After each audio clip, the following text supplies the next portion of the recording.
This boy was devouring monsters, not out of desperation, but because it was the only food he could actually eat. His name was Manhwa Galaxy. 100 years ago, he used a forbidden book and ended up becoming the slayer of his own kind. On that very day, the tyrant dragon destroyed everything he knew. Since then, Marin changed. Now he wanders the world training alone, with nothing but his shield and his sword. Marin hunts monsters without mercy, cooks them, devours them, and keeps fighting. All of this for one goal, to grow strong enough to destroy the tyrant dragon. In the middle of the forest, a monster charges, raising a club to attack. The warrior immediately raises his shield, successfully blocking the blow, but its attack is stopped, and the creature screams at the warrior. Withstanding the impact, he holds his ground, shield held firmly in front of him. Then, the archer draws his bowstring and yells that it's time to attack. Ready for action, the mage and another archer prepare their attacks. Attacking together, they fire their projectiles at the distracted monster. After the combined assault, the creature's hand falls lifelessly to the ground. Relieved, he asks the group if anyone was hurt during the fight. In response, they celebrate, saying they're safe and that one of them leveled up. The archer then approaches the warrior, thanking him for his protection during combat. But suddenly,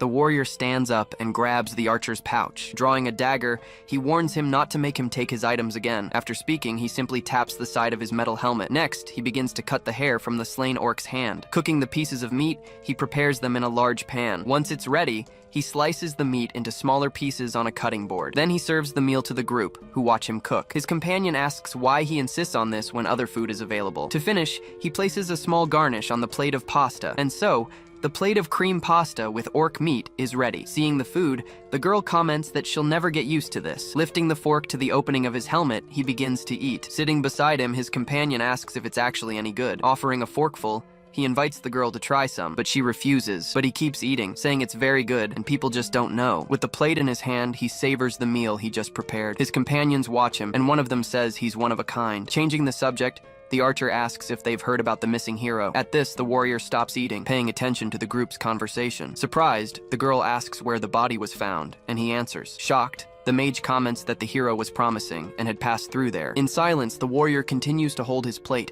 just listening to the conversation. Alone in the cave, he wonders about the strength of the local monster. Seeing him looking distant, the girl calls out to him and asks about the monster. Then she asks him directly why he started eating the monsters he hunts. Without giving an answer, he just continues to sit in silence in front of the fire. Flashing back 3 months, a man in a village is yelling about the carriages. Arguing with the villagers, he explains that a red boar has appeared on the roads. Because of the creature, he warns that it's impossible to travel with it on the loose. To prove his point, he tells them to look at the carriage that returned yesterday. Arriving in the village, a man returns with a battered cart and a worn-out horse. Seeing the situation, he announces that no one will be leaving town for the time being. Disappointed, a woman hears that her departure won't happen today. Worried, a merchant says his delivery deadline is in 3 days. Concerned about the deadline, the man says the client is a nobleman. Then he yells to the warrior, telling him they won't be leaving for a while. Shouting back, the carriage driver says he doesn't care about his situation. As the carriage departs, 2 men watch the warrior being left behind. They comment on the guy with the helmet,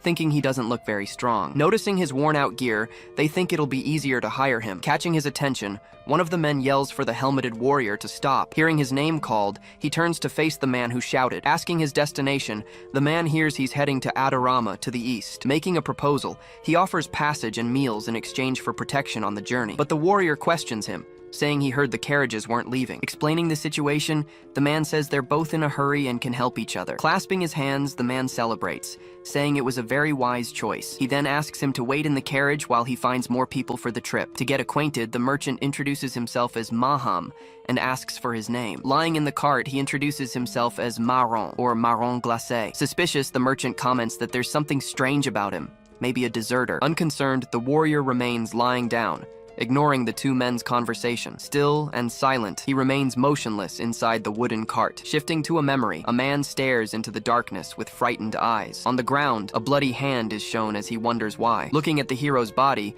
he laments that he died so meaninglessly. Startled, he turns abruptly upon hearing a noise from the forest. There in the forest, he slowly backs away from his fallen companion's body. Then he turns and sees a giant creature emerging behind him. Seeing the monster, he says no, refusing to believe the danger. Clutching his injured arm, He promises himself he'll get out of this place alive. Breaking into a run, he yells that he has to reach the city of Adorama. Back in the present, the merchant wakes him up, apologizing for not noticing. Sitting up in the cart, he asks if the man needs anything. Inside the carriage, the merchant asks Moran about his destination in the city. Traveling down the road, a passenger says he's going to see his family at a daycare. Then another man directly asks Marin what his power level is. Explaining its importance, he says levels make it easy to know each other's strength. He then reveals he's level 23 and underestimates Marin's power. Opening his status window, Marin shows that his level is 95. With swiftness, he throws the man and the merchant to the floor of the cart. Suddenly, the driver screams in despair that the monster has finally reached them. Outside, the ground trembles as the creature approaches faster and faster. Charging towards them, the red boar appears and rushes the carriage. With its mouth open, the creature bares its tusks with a menacing look. Shouting orders, the leader tells everyone to prepare for the coming battle. Already outside, the guards realize the monster is right in front of them. Observing the creature, Marin comments that it looks strange, but it's just a boar. Using his appraisal skill, he discovers the monster is level 62. Facing the group, the red boar prepares to attack with a threatening glare. Drawing his sword, he then walks out of the carriage towards the monster. He then leaps to the ground, positioning himself to fight the creature alone. Seeing this, the group's leader screams in desperation, asking if he wants to die. Standing alone before the monster, he readies himself for the impending attack. He then faces the creature, which charges at him with full speed. Acting swiftly, he cuts the monster in two with a single vertical strike. After the slash, he lands on the ground as the monster's body falls. Standing on the road, he now stands amidst the creature's remains. With his sword still in hand, he observes the defeated monster's body on the ground. Seeing that the danger has passed, the group of travelers begins to shout and celebrate. Cheering loudly,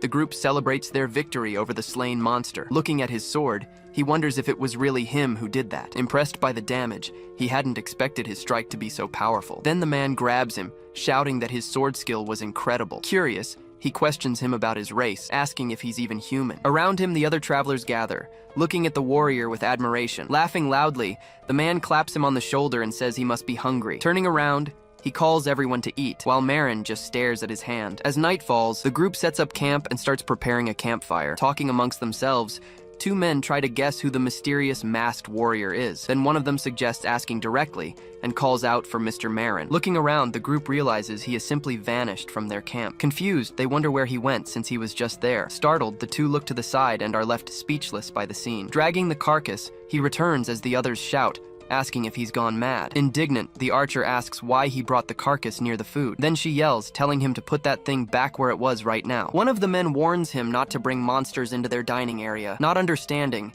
he just scratches the back of his metal helmet. Lifting the spoon to the opening, he prepares to taste the soup, but he chokes on the food, immediately bringing a hand to his neck. Sitting beside him, the archer comments that the potatoes in the soup are very good. Seeing his reaction, she yells, asking if he wanted to eat the boar. She then continues, saying the meat might even be poisonous to him. Ignoring the conversation, the other men remove useful materials from the monster's carcass, but the girl says he needs to eat, as the journey is still long. Struggling to burn the body, a man asks the nearby archer for help. Even with a torch, the fire doesn't seem to be burning the creature properly. Stepping forward, she tells the men to move back and says she'll handle it. Watching the scene, he wonders why they called an archer to light a fire. Shouting the word fire, she creates a small flame in her outstretched hand. Then she uses magic to burn the body of the monster they slayed. Seeing this, he just watches her in silence from his spot. At this, one of the men praises her, saying that magic is convenient and easy to learn. Approaching her, he asks if she came from the famous Magic Tower. In response, she says she's an archer, not a mage like he thinks. But she explains that learning basic spells takes at least 3 years of training. Walking through the forest, she says basic magic is standard for adventurers today. Stopping suddenly, he points ahead and tells her to look, showing him the lights. She asks if he can see the city they've arrived at. Looking at the horizon, he stares at the city lights in silence. Surprised, he says it can't be, as they are all magic stones. She explains that nowadays, even toys run on some kind of magic. Still from a distance, he continues to watch the lights of the approaching city. Meanwhile at the camp, a man offers a piece of meat to his companion. Playing with a torch, a man talks about eating the boar's meat. Near the fire, he remains standing while the others talk at the camp. Arriving in the city, the merchant praises Marin for his great help during the journey. Shaking his hand, he says the group is truly grateful for everything. Watching him leave, the men comment that he didn't eat anything on the trip. It's then revealed that he threw up everything he tried to eat behind a tree. Worried, they wonder if he has some illness since he never takes off his helmet. Standing in the street, He just stares at the men talking about him. Handing him a sack of potatoes,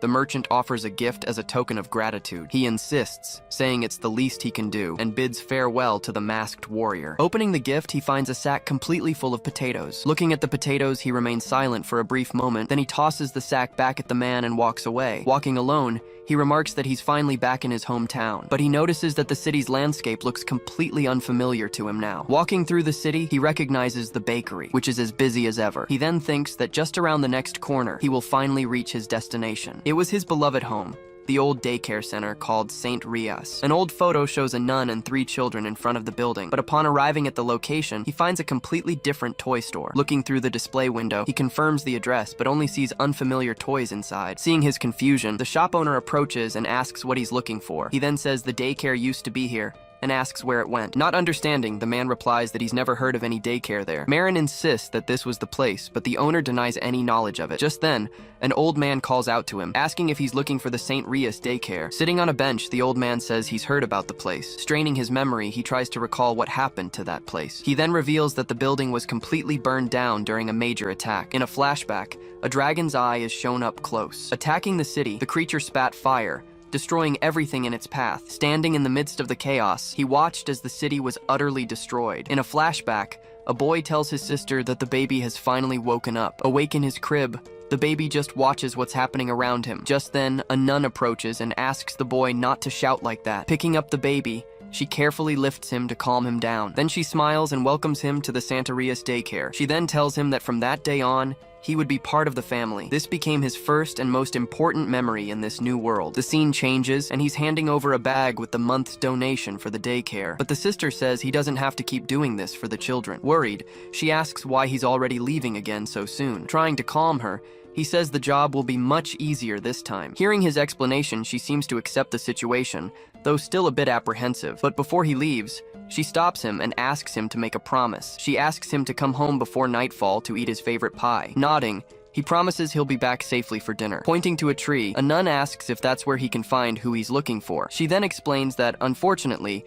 there were no survivors at the daycare after the dragon attack. Curious, she asks about his relationship with them, since no one ever visited the grave. Without a word, he just kneels in front of the tree as a sign of mourning. Seeing his reaction, the nun apologizes and slowly backs away. Kneeling, he remembers his promise to her to come home soon. Touching the plaque, he recalls her saying there was nothing to worry about. As he stays there, rain begins to fall slowly on his helm. In the rain, he wonders what would have happened if he had been there that day. He then questions if things would have been different if he had faced the dragon. Under the heavy rain, he leans against the trunk of the memorial tree. Coming to a conclusion, he thinks that's an answer he'll never have. Without moving, the rain keeps falling on the large tree. Days later, 2 nuns comment that he's still there and might get sick. Seeing him still on his knees, one of them laments, saying he must be in great pain. Kneeling in the cemetery, he continues to mourn in front of the daycare's memorial. Just then, a wrapped piece of bread is tossed on the grass near him. Having left the food, the nun walks away without looking back. Picking up the bread from the ground, he decides to try and eat a little. He then brings the food to the opening of his helm to take a bite. Chewing slowly, he seems unable to swallow the bread he's eating. Tossing the bread on the ground, he discards it because of the bad taste. In a memory, he remembers not being able to eat anything without it tasting awful, but he recalls that other people ate in front of him without any problem. Sitting there, he curls up, thinking he can't even satisfy his own hunger. Losing hope, he questions the point of living such an unhappy life. Suddenly, a different smell catches his attention, and he raises his head. Noticing the aroma, he describes it as something much richer and better. At that, saliva starts uncontrollably drooling from the opening of his helm. Leaving the bread behind, he gets up and quickly leaves the cemetery. Following the scent, he rushes past a group of adventurers on the street. He then enters a narrow alley, following the source of that mysterious smell. Hidden, he watches 2 men burning monster carcasses in a nearby bonfire. Worried, one of them warns that it's impossible to tell the monster meats apart. Then, a large bonfire is shown, burning the bodies of several different creatures. Watching the scene, he stands silently, just observing the food burn. One of the men tells the other to just throw it all outside the castle if he's worried. Seeing the meat, he describes it as something that looks incredibly delicious. Back in the alley, a woman notices they are burning a lot of monster bodies. Going to the cemetery, he sits near the tree and draws his sword. With the blade, he cuts a piece of meat from the monster he slew. Holding the piece, he observes it up close before finally eating the meat. Bringing the food to his helm, he takes a big bite without hesitation. Eating the meat, he pauses to savor the taste. After chewing, he says it's delicious, unlike anything he's ever eaten. Still eating, he says the flavor is better than anything he's ever tasted. With his mouth open, he enjoys the taste of the meat, eating non-stop, holding the meat. He describes it as something that explodes in his mouth. This flavor makes all his other meals seem like a disgrace. Suddenly, he bites his own finger while eating the monster meat. Looking at his injured hand, he sees it covered in blood from the bite. Sitting on the ground, he stares at his own hand, realizing what just happened. Suddenly, he collapses, feeling sick after eating the raw meat. As he faints, he apologizes to the people who were lost in the attack. He then sees himself with his back to his old adventuring party. Kneeling on the ground, he says that despite everything, he still wants to live. With a clenched fist, he decides he wants to eat more delicious things and live. After making up his mind, he wonders if he's even allowed to wish for something like that. Lying on the cemetery ground, he begins to feel something different happening. Just then, a hand touches his finger, and a light begins to shine in that spot. A leaf then falls slowly, landing on his still injured hand. Sitting with his back to the tree, he seems to be recovering from what happened. As the weather clears, he now watches the leaves falling around him. On the tree's branches, a single leaf sways in the morning breeze. Getting up from the ground, he adjusts the bag on his shoulder, ready to leave. Taking one last look, he says it's finally time to go. He then promises that he won't be late coming home this time. Taking the first step, he begins to walk away from that place forever. Climbing the stairs, he heads toward the tower for his gourmet life. Arriving in the city, he finds the Adventurers Guild, Hexalum. Inside the building, several adventurers gather to pick up new quests from the guild. At the notice board, a man chooses a quest for himself and his party. At a counter, a beastman assists an adventurer looking for new information. Outside, a robot approves a man's punch in the test, but the next candidate misses his strike, failing the strength test. The machine then prepares to receive the next blow for the guild's test. Taking a run-up, an elf dashes toward the robot to deliver his punch. After the impact, he steps back from the target, waiting for the test results. With the score on the screen, the robot announces he passed with a new record. Happy with the result, the elf celebrates the new record he just set. Watching the scoreboard, the people are impressed by the rookie elf's strength. Looking back, the elf just watches the reaction of the other guild adventurers. Then a man approaches and invites him to join his party. With a serious expression, he stares at the man who invited him to the team. Annoyed, the elf tells Marin not to touch him so casually. Awkwardly, he scratches his head and apologizes to the irritated elf. Just then, a rat man appears and asks why he hasn't taken the test yet. Walking past, the elf comments that he's frustrating and won't make it. With a smile, the elf just stares at him confidently, unfazed. Patting his shoulder, he tells Marin to relax a little. Then he explains that being tense won't help him do his best. With a gesture, he says that compatriots should help each other and walks away. Alone, he just watches the elf walk away and thinks about what he said. At the reception desk, an elf woman welcomes the new adventurer as he approaches. Waving, the elf adventurer greets the Adventurers Guild receptionist. At the counter, she mentions that he placed first in the test, and that news travels fast. Handing him the certificate, she congratulates him and says he's now an adventurer. Shocked, he questions his D rank, thinking there must have been some kind of mistake, but she reassures him, saying he'll rank up very quickly. In front of the quest board, he asks for a mission he can start immediately. The receptionist then shows him two quests, one for subjugation and one for gathering. Without much thought, he decides to take both quests at once, but she warns him that at the moment, those quests only accept parties of adventurers. Looking at the mansion, she explains that the dungeon hasn't been cleared in a long time. Because of that, the monster population inside has greatly increased over time. Frustrated, he looks around, wondering how he's going to find a party now. Across the room, a man laughs loudly, slapping his hand on the table. Nearby, another adventurer just watches him with a confused look on his face. Looking at the others, he wonders who he could form a party with in this place. Just then, a wall explodes right behind him, nearly hitting him squarely. Falling to the floor, he turns to see what caused the sudden explosion. A man is thrown through the air,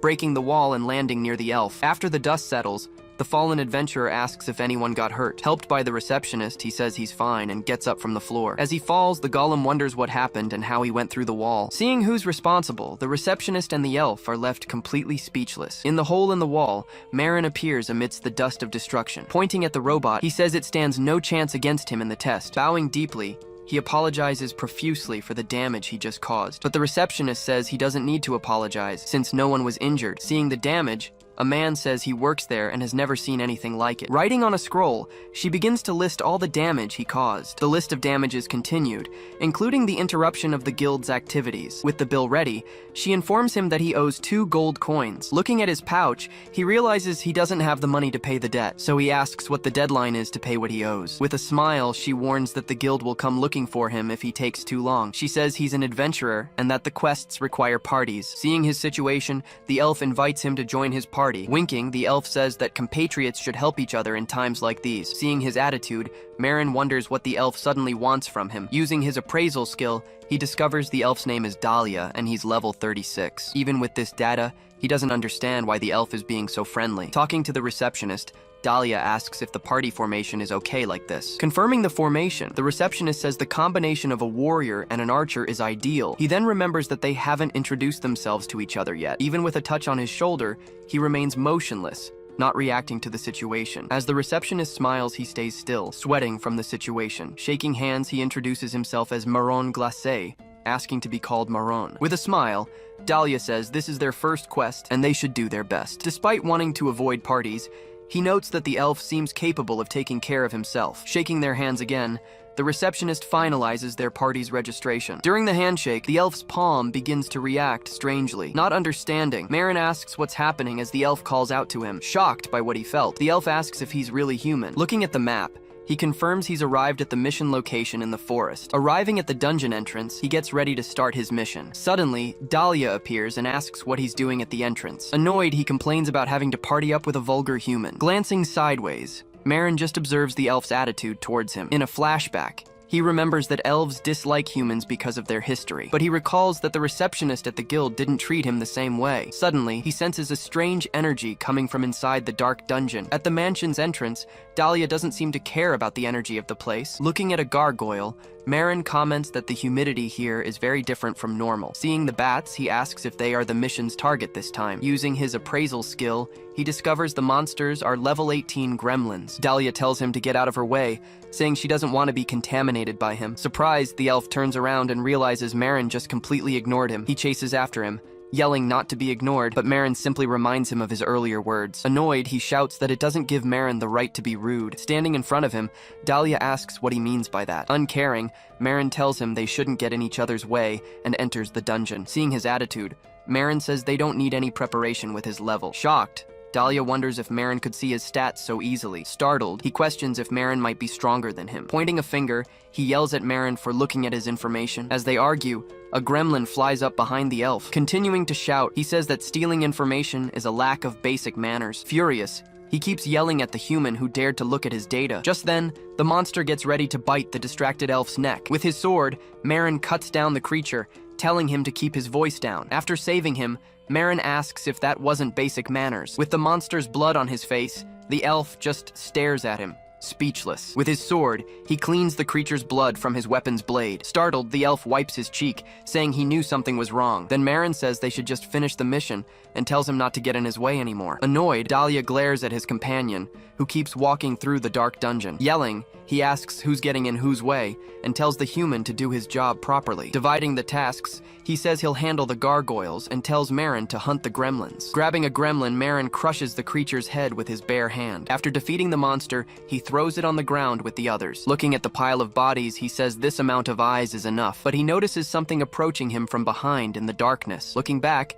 he sees a gargoyle, the evolved form of the gremlins from before. Elsewhere, the elf prepares to fight 2 gargoyles by himself. Charging forward, he shouts and attacks one of the creatures with his combat dagger. Observing from afar, Marin notes that the elf won't be defeated so easily. With the mission complete, he decides he's going to get something to eat. Seeing the gremlin, he wonders how he's going to cook it to eat now. Sitting on the ground, he says the gremlin resembles a frog and that he's going to prepare it. Taking the edible parts, he prepares them on a wooden board right there. Since there isn't much meat, he cuts it into pieces to make some skewers. Cutting the entrails, he says they might be as tasty as beef guts. Placing the skewers to grill, he cooks them over a fire he made. Holding the finished skewer, he gets ready to eat his new recipe. Looking at the food, he comments that it doesn't look half bad for a first try. Opening his helmet, he prepares to taste the skewer he just made. Taking a bite, he begins to chew the fire-grilled gremlin meat. After tasting it, he says that monsters are actually quite tasty in general. Comparing it to other meats, he says it's more like duck than chicken. Thinking about the flavor, he says it would be even better with some sauce. But suddenly, he starts to feel sick and stops eating immediately. Falling backward, he realizes he's been poisoned by the monster's food. Motionless on the ground, he wonders what kind of poison has paralyzed him. Lying on the ground, he realizes the spicy taste of the meat was the poison. Without an antidote, he wonders what he can do to save himself now. Desperate, he starts to salivate as he thinks of a way to cure himself. Remembering the gremlins, he says they don't use poison in their attacks. He then grabs the creature's liver, believing it will neutralize the poison. Resolute, he says it's a gamble and eats the monster's liver. Regaining consciousness, He says he managed to survive the poisoning. Sitting up, he scratches his head, saying he really thought he was done for. Seeing the monster's body, he realizes he needs to start studying antidotes. Suddenly, he notices Dahlia watching him from a distance. Horrified, the elf just stares at him and asks what he was doing. Dahlia then finds him sitting among the remains of his gremlin meal. With a hand over his face, he says he knew humans were barbarians. Then he shouts, saying he never imagined they would stoop to this level of barbarism. Turning around, he says that elves are vegetarians, but that's no excuse for insults. Shocked, Dahlia says he teamed up with a human only to witness a nightmare. Annoyed, he asks why Marin is still here if his mission is over. Crouching, he reminds him they accepted the mission as a two-person party. He then remembers the receptionist, who would get in trouble if they split up. Shouting back, he says that's his problem, not Marin's. Seeing the situation, he offers to help him hunt the gargoyles. Refusing the help, he says he doesn't need a human's assistance. Confused, the elf just stares, not understanding what he's about to do. Grabbing a sword and a pan, he says he forgot to mention something. He then reveals he used to be a squire and uses his taunt skill. At the sound, the flying gremlins turn towards Marin. The gargoyle on the roof also turns, drawn by the loud noise. Seeing this, the elf asks what banging on a pan has to do with anything. Suddenly, he's startled, realizing what Marin was actually doing. Of all the skills, he realizes Marin used a very specific one. The elf realizes he used the squire's taunt. With the skill, all the monsters in the area charge at Marin at once. Seeing the monsters coming, he says the skill is good for protecting party members, but the monsters ignore the elf and all head straight for Marin. After taunting them, he tosses the pan to the ground, done with it. Next, he activates his sword mastery and martial arts skills. Facing the monsters, he prepares for the battle about to begin. From a distance, the elf complains about the situation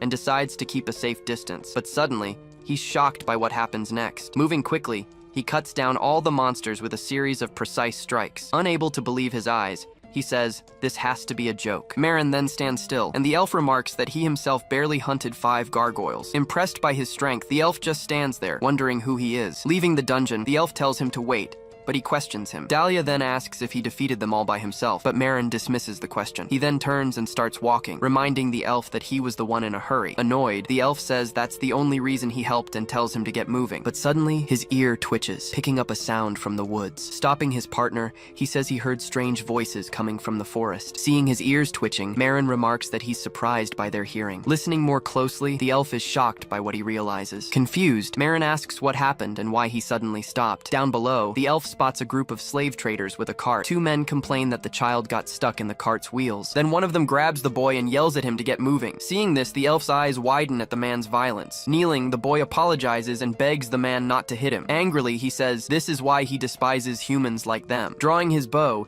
he yells that humans continue to traffic other races in the shadows. He then tells Marin to draw his weapon, but he questions why. Surprised, the elf just stares at him, not believing what he just heard. Kneeling, he asks what makes him so sure that it's illegal, but Marin ignores him and says they should report it to the guards instead of acting. Annoyed by the response, he says Marin is just like all the others. Without a second thought, he grabs an arrow and decides to do it himself. Seeing his attitude, Marin just turns and seems to catch a scent. Using his sense of smell, he picks up the scent of the men and the child near the cart. Inside the cart, an elven mother calms her frightened daughter. Observing the scene, he just watches the situation in silence for a moment. On the cliff, the elf wonders if he can do this alone. Closing his eyes, he concentrates, telling himself he trained for moments like this. Drawing the string, he prepares to shoot and put an end to the suffering. With his arrow knocked, he gets ready to jump and attack the traffickers. But before he can shoot, a projectile hits the ground near their cart. Thrown to the ground, the men wonder what happened and what hit them. Looking through the dust, they see a sword stuck in the ground right there. Confused, the elf turns and realizes Marin is no longer there. In a flashback, he remembers the nun holding him as a child. Watching the scene, he says he doesn't care, but the child is without sin. Confused, the man points to the sword and tells his henchmen to look up. Up on the cliff, Marin and Dahlia stare down at the traffickers who spotted them. Startled,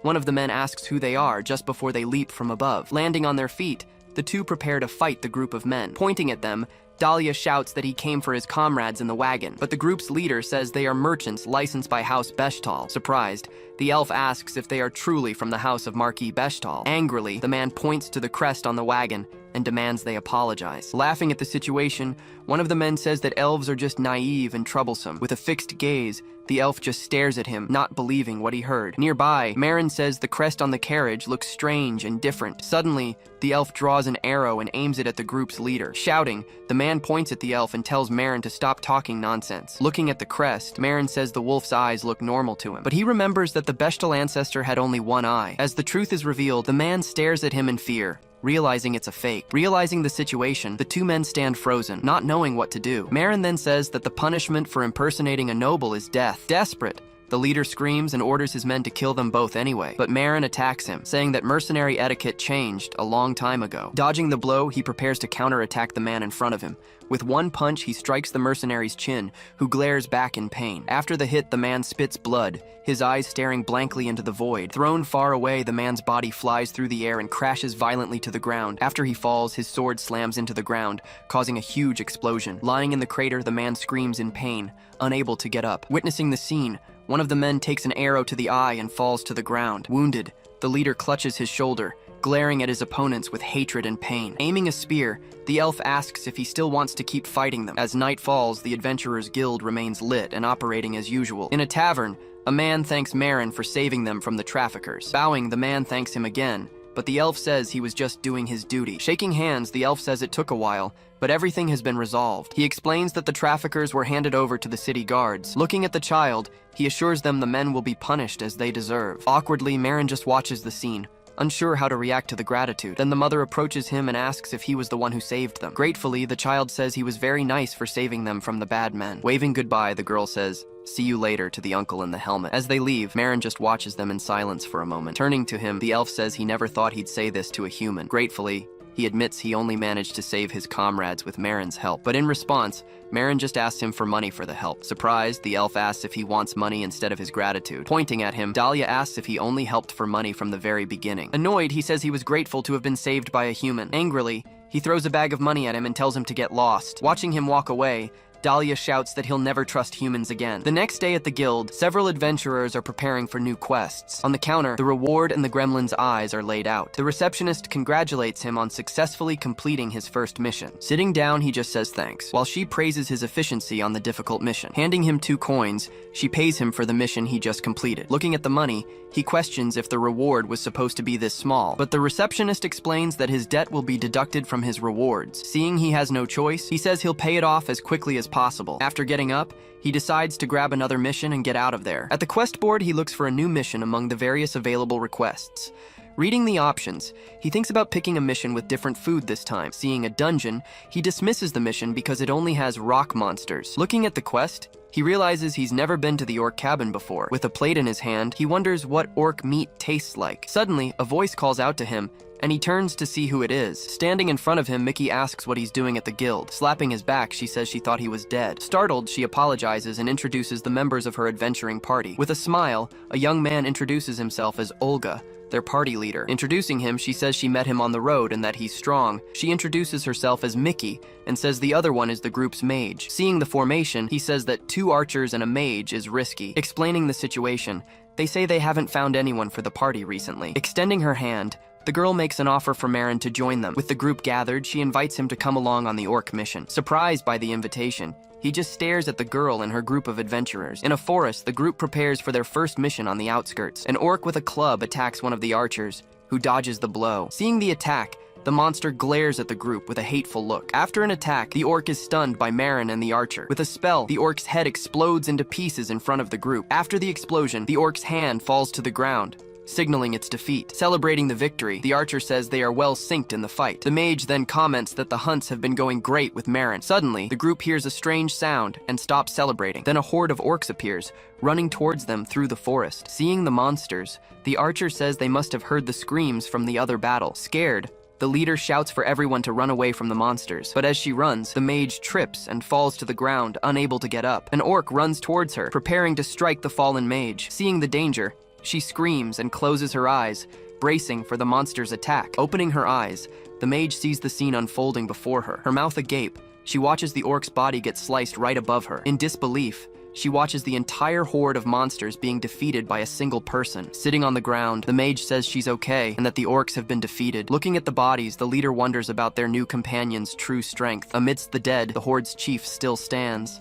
despite having several arrows in him. Seeing the fight is over, the leader says they'll call it a day. As the group rests, they comment on Marin's terrifying strength in battle. Suddenly, the mage catches a strange scent coming from the dark forest. Going to investigate, she says she smelled roasting meat nearby. Near a tree, they find Marin cooking something over a campfire. Approaching him, the archer invites him to eat some mushrooms with the group, but as she gets closer, she sees he's cooking the orc's meat. Shocked, she screams, asking what he's doing with the monster's body. Cooking in the pan, he prepares a meal of grilled orc leg. Tasting the meat, he says that grilled, it tastes like a mix of beef and pork. With the piece on his fork, he gets ready to eat more of the orc meat. After taking a bite, he says the meat is delicious, better than he expected. Cut in half, the meat is shown to be well cooked and juicy inside. Seeing the scene, the group yells in disbelief that he's eating the meat. Sprinkling some salt, he says he'll season it better next time. Holding a piece with his fork, he says there's no way it could be bad. With a smile, he says the simple seasoning made the aroma perfect. In disbelief, the leader says he wants to believe this is just a dream. Calling the girls over, he pulls them aside to talk, away from Marin and his food. Looking at the group, he thinks the party is over, but the meat could be better. Suddenly, a hand touches his shoulder, interrupting his thoughts about the food. The leader says he's heard of people who eat monsters out of desperation. Offering him cookies, the mage says his tastes are no reason to kick him out. Seeing the group's reaction, he refuses the food and just stares at the fire. With a bloody sword, the title Kinslayer appears. Surrounded by bodies, he remembers receiving that title in the past. Shocked, the archer says she can't just ignore that he's killed people, but the party leader says he has no criminal record with the guild. Surrounding him, the group demands he explain the reason for the title. In silence, Marin just stares at them, offering no answer about his past. Seeing he won't speak, the leader shouts, demanding an explanation for the title. Powering down his magic, he simply apologizes to the group for hiding the truth. Turning his back, the leader says they can no longer ignore the situation. He then says he can't trust someone with a history of murder. Sitting on a log, he is officially kicked out of the adventurer party. Standing up, he says he understands the situation and prepares to leave. Before leaving, he turns and faces the group one last time. Going back 100 years, the Tursan forest is shown in detail. Suddenly, a goblin leaps out, preparing to attack someone in the forest. Defending with his sword, the knight blocks the attack of two leaping goblins. With her bow in hand, she celebrates, saying they fell right into the trap. On the forest floor, the two goblins now lie completely defeated. Sheathing her sword, the leader asks the team if anyone was injured in the fight. The leader then praises the archer, but she replies that it was nothing special. But one of them tells him to keep his spirits up, and he responds bluntly. Then the leader asks him about the subjugation certificates for the current mission. Calling him Charlotte, the leader tells them to move out, and he simply agrees. Walking through the forest, the group discusses the number of goblins for the mission. Stopping the group, he says there must be a settlement in the center of the forest. At this, the party leader turns, saying she's never heard him sound afraid. Confused, he reaches out and asks if they can't hear his voice. Shifting to a memory, his former comrades appear with red, empty eyes. Watched by several eyes, voices ask why he did that to them. Finally, a last voice questions why he was the only one to survive the attack. Shocked, he backs away, frightened by the memories of his dark past. Back in the present, he sits on his bed, visibly shaken by the nightmare. Seen from the window,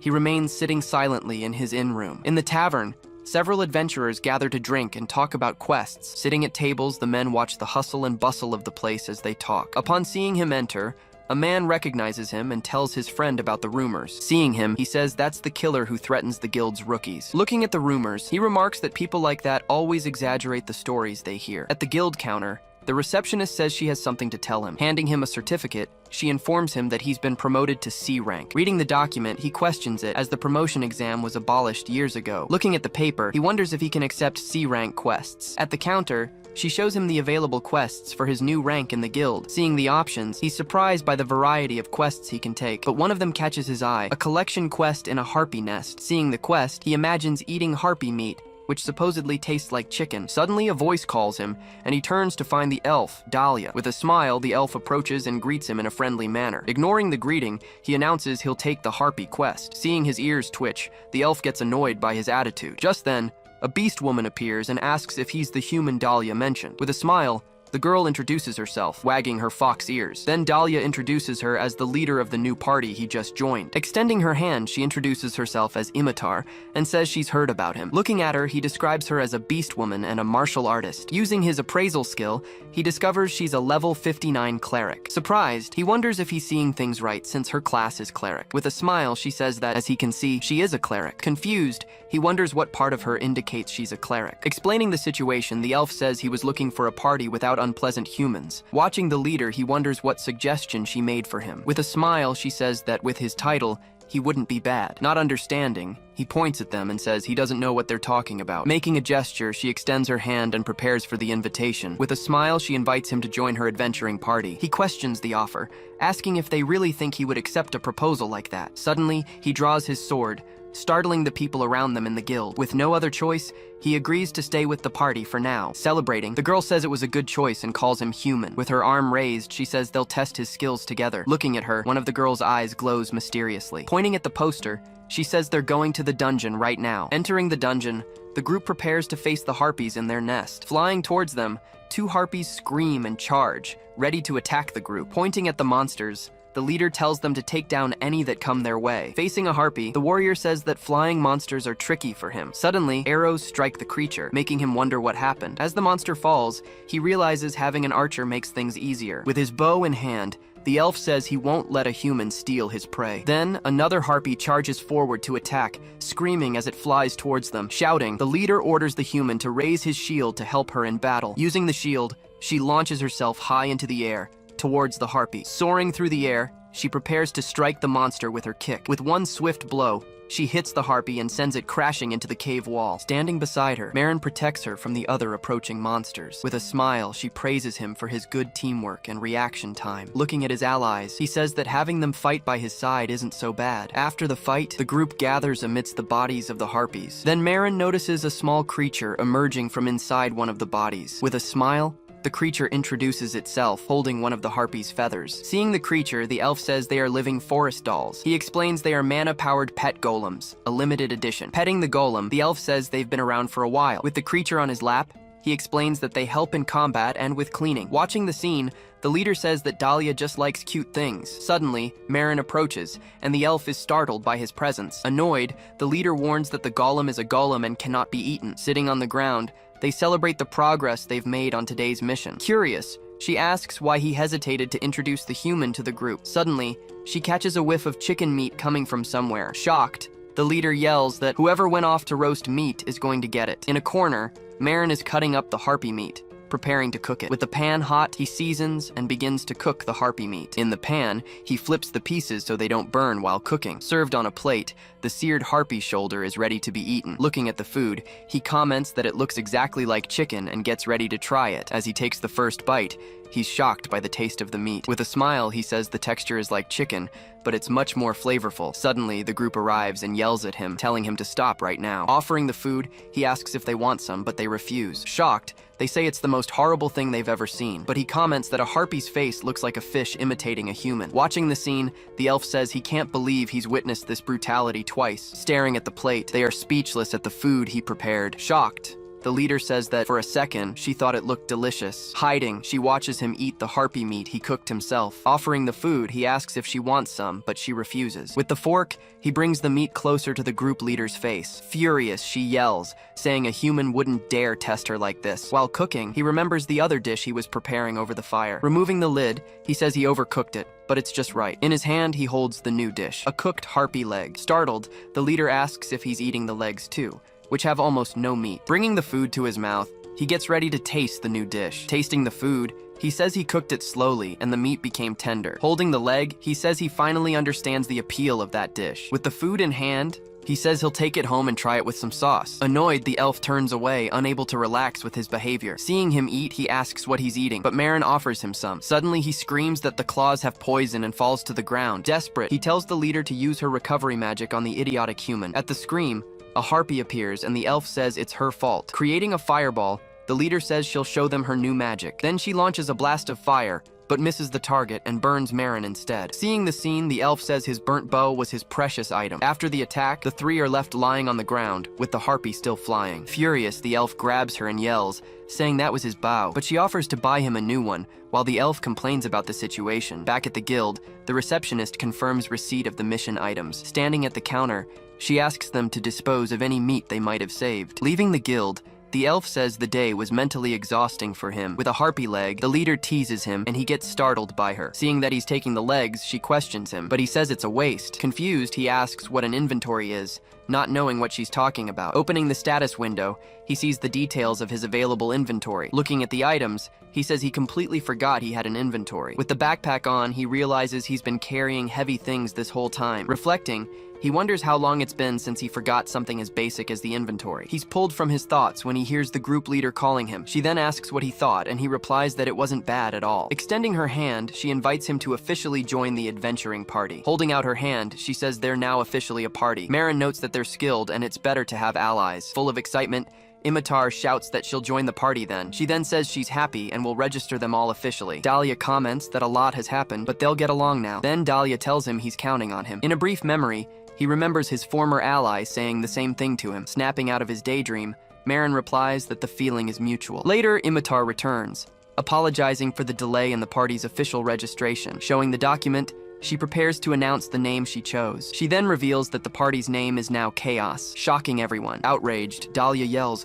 asking why she registered a name like that. Imotar explains that their fight earlier looked like a harpy's nest. She says she doesn't know what it means, but the words spoke to her heart. Dahlia complains, but she says she just followed her leader's opinion. In despair, Dahlia shouts that their achievements will now be under the terrible name of Chaos. Marin simply turns away, saying he's going back to his room to roast some harpy meat. Seeing him leave, Imitar asks where he's going in such a hurry. She then says they need to throw a welcome party for the new group. Later that night at the tavern, a toast echoes through the crowded establishment. Already seated at the table, Imitar encourages everyone to eat and drink as much as they want. Dahlia keeps complaining, insisting he can't accept a name like that under any circumstances. He yells, asking whose fault she thinks this whole situation is. While they argue, Marin just silently observes the food that's been served. Deciding to try it, he finally picks up a piece of meat and starts eating. Not giving up, Dahlia suggests other names, but Imitar thinks his taste is terrible. Then she changes the subject, saying she has something important to discuss with Maran. Imitar explains that their goal is to become an A-rank party. Curious,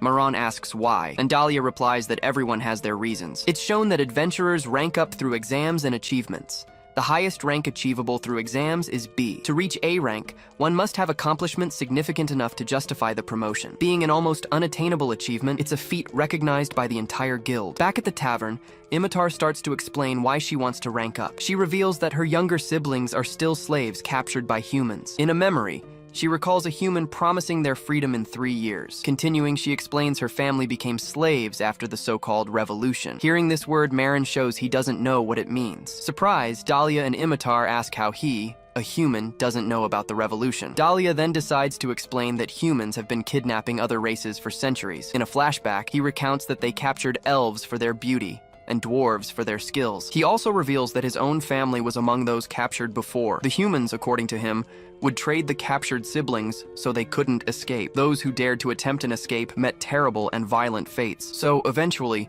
the other races united in an alliance to confront the humans. Dahlia explains that this was the beginning of the revolution, which humans called the Race War. He continues, saying they presented several demands, one of them being the end of slavery. According to him, the humans were unyielding at first, but they had much more to lose. In the end, the humans accepted and signed a treaty, making the trafficking illegal. After that, the races that had lived in hiding began to show themselves openly in the cities. Finishing his explanation, Dahlia says that because of this treaty, they can be adventurers. Imitar then confirms she became an adventurer to earn a lot of money in a short time. At that, Marin turns and asks Dahlia about his own situation. He replies that his goal is to become the elder of the forest where he lived. Explaining further, he says his family has a tradition of being guardians of the forest. Even against his will, everyone insisted he should take on the role of guardian. Clenching his fist, he asserts that he can protect the forest better than anyone else. He explains that the council decided he should prove his worth in the outside world. Just becoming A rank won't be enough. but it's a necessary step. They both reveal they have very urgent reasons to achieve their goals as quickly as possible. Dahlia says it would be great to have a similar goal. Imotar then asks if he doesn't also have a goal he desperately wants to achieve. In a quick flashback, he's seen sitting in front of a tree with a sign on it. Back in the present, Imotar tells him he doesn't have to talk about it if it's difficult. Clenching his fist on the table, he begins to speak about his true purpose. Then he reveals to them both that his sole objective is to kill a dragon. Completely shocked, Dahlia and Imotar ask if he really just said dragon. He confirms it's the one that appeared a few years ago and destroyed everything.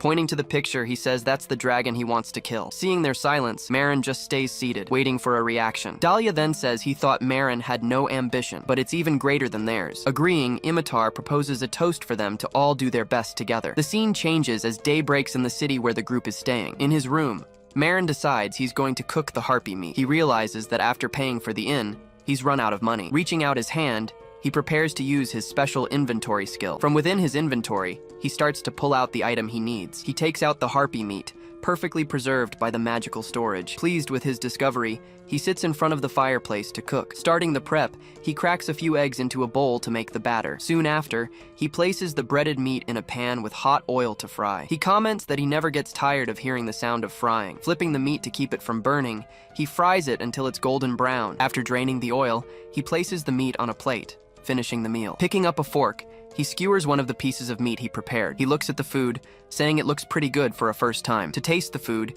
he lifts his helmet slightly and eats the piece. He comments that the combination of the batter and the meat is simply perfect. Eating more, he confirms that harpy meat is indeed delicious. He even compares the sweetness of the meat to that of a crab. He then says the more he eats, the more he wants, and it's a good thing he has plenty. While eating, he hears a voice outside and recognizes it as Dahlia's. Outside, Dahlia pounds on the door, shouting for him to open up. Then, his room's door begins to open very slowly. Opening the door, Marin asks what he wants, and Dahlia finds the helmet strange. Dahlia says he has something urgent to discuss, interrupting Marin's meal. Dahlia mentions that there seems to be a problem with Imotar right now. Inviting him in, Marin asks what's so serious. Seeing the food, Dahlia asks if he's cooking harpy meat again. Trying to focus, he says, now is not the time to worry about that. Asking for secrecy, he asks if Marin can lend him some money. Marin just stands in silence, not understanding the sudden request. Standing up, he says that if that's all, he doesn't need to listen. He then warns that if the reason isn't good, he'll kick him out. Getting straight to the point, Dahlia reveals that Imotar was deceived by her master. Marin repeats the word deceived, trying to better understand the situation. Dahlia recalls that Imotar was saving money to free her siblings. Clenching his fist, he says that her master broke his promise. He explains that the master is preparing an auction for her siblings. Full of anger, he says it was all planned from the beginning. The master said he would only cancel it if she could raise the money in time. Asking for the amount, Marin finds out Imotar needed 20 gold coins. It's then explained that 100 silver coins are equivalent to 1 gold coin. Therefore, the average cost of living is 2 gold coins per month. He then says that Imotar begged him to save her siblings. Marin asks why he came to him, and Dahlia explains he can't get involved. Even with the promise of repayment, Marin refuses to lend the money. Crossing his arms, he says he doesn't have that kind of money anyway. Dahlia then mentions that her siblings are just children who can barely walk. Faced with this information, Marin just remains silent, observing the situation. Interrupting the act, Marin says he's just stating the facts. He asks what he gets out of it, and Dahlia offers to pay him back with interest. Unable to answer, Dahlia just stands there, speechless. Seeing he has no other options, he pounds his fist on the table, asking him to come closer. Marin says he needs to tell him something. As he gets closer, Dahlia secretly asks if he possesses the wind attribute. It's explained that elemental aptitude is a power held by all intelligent beings. This aptitude indicates which element someone can learn much faster than others. Determined at birth, most people are born with only one elemental attribute, but there are cases of people born with 2 or more different aptitudes. Dahlia then offers him the blessing of the wind spirit if he helps. Hearing the proposal, Marin remains silent, showing no immediate reaction. Dahlia then asks if the offer isn't enough, but Marin questions his power. Shouting, he swears on the name of the forest and begs Marin to believe him. Agreeing to the proposal, Marin extends his hand across the table to seal the deal. Then Marin stands up and says they can go solve the problem now. Walking through the city, the two start thinking of a plan to help. Dahlia then asks Marin how he plans to get the money they need. He suggests hunting in dungeons and selling the items on the black market. Shocked, Dahlia yells that the guild strictly forbids that sort of thing. Marin replies that it's the only way to get that much money in a short time. The guild is shown to prohibit adventurers from accepting quests above their rank. If anyone is caught breaking this rule,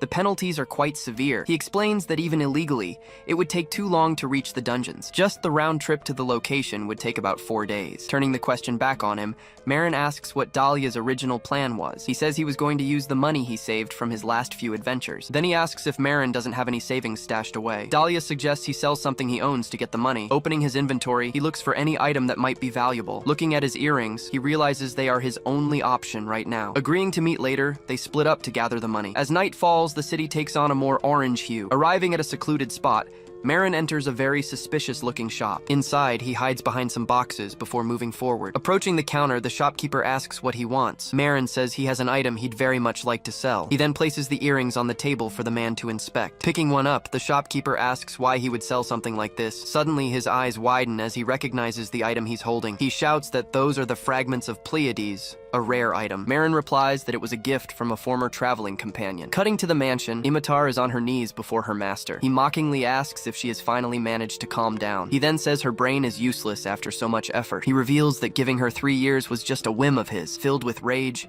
Imotar says she desperately wants to smash her master's face in. Suddenly, she hears a familiar voice coming from the front door. Turning around, she sees it's Dahlia calling out to her. She cries out in happiness upon seeing that Dahlia and Marin have come to help her. Surprised, she asks why he brought the monster-eating human. Marin just holds out the bag of money, asking her to let him explain later. Introducing himself, he says he will pay the ransom for her brothers. Even so, she's annoyed at having to accept help from a human. Taking the money, the master mocks her for not being able to gather it all by herself. Opening the bag, he's shocked to see they are gold coins. Imotar then yells, demanding that he release her brothers immediately, but he says money from others doesn't fulfill the contract. Outraged, she shouts that this is absurd and makes no sense. Dahlia intervenes, warning him that he's planning to disregard an elf. Pressured, he accepts and orders them to bring the goods and the documents. She then mutters that he shouldn't try to be clever. Arriving in the room, a man apologizes for taking so long. He then announces that he has finally brought the slaves for delivery. Running to them, Imitar hugs them and asks if they're hurt. They reply that they're fine,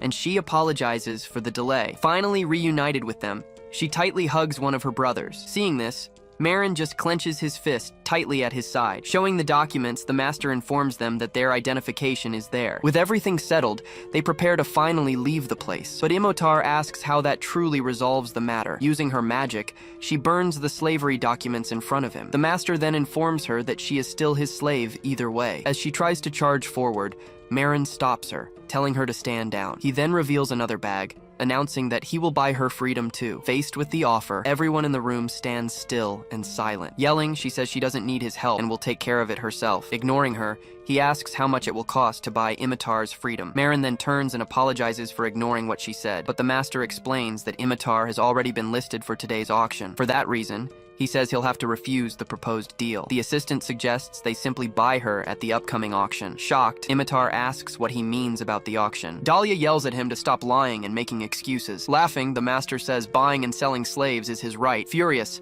Dahlia clenches her fists and curses the man in front of her, but Marin just says he's lying to take advantage of the situation. Finalizing the plan, Marin announces they'll buy her directly at the auction. Imotar asks why he's going to such lengths to help her. He just stares at her in silence for a moment, not answering the question. In a memory, a woman says every child needs a guardian. She continues, saying that also applies to him taking care of a child. He then appears, stroking the head of a nearby boy. A nun says every child is born helpless and deserves protection. He says she's the only one who can keep these children safe. In conclusion, he states the ultimate goal is not to leave the children alone. Agreeing, he says he'll try to sort everything out. She then warns that if he loses, she won't forgive him at all. Saying they'll trust the plan, Dahlia says goodbye and that they'll meet at the auction. She just watches them leave, protecting her 2 younger brothers. Mocking the situation, the master asks if she really thinks they can free her. Holding her brothers, she just glares at the master with contempt. Suddenly, he gets close and grabs her chin forcefully. He warns that no matter how much she struggles, she can't escape him. With a smile, he says that in the end, she'll come crawling back. Confused, she asks what he's plotting, and he gives an order. As night falls,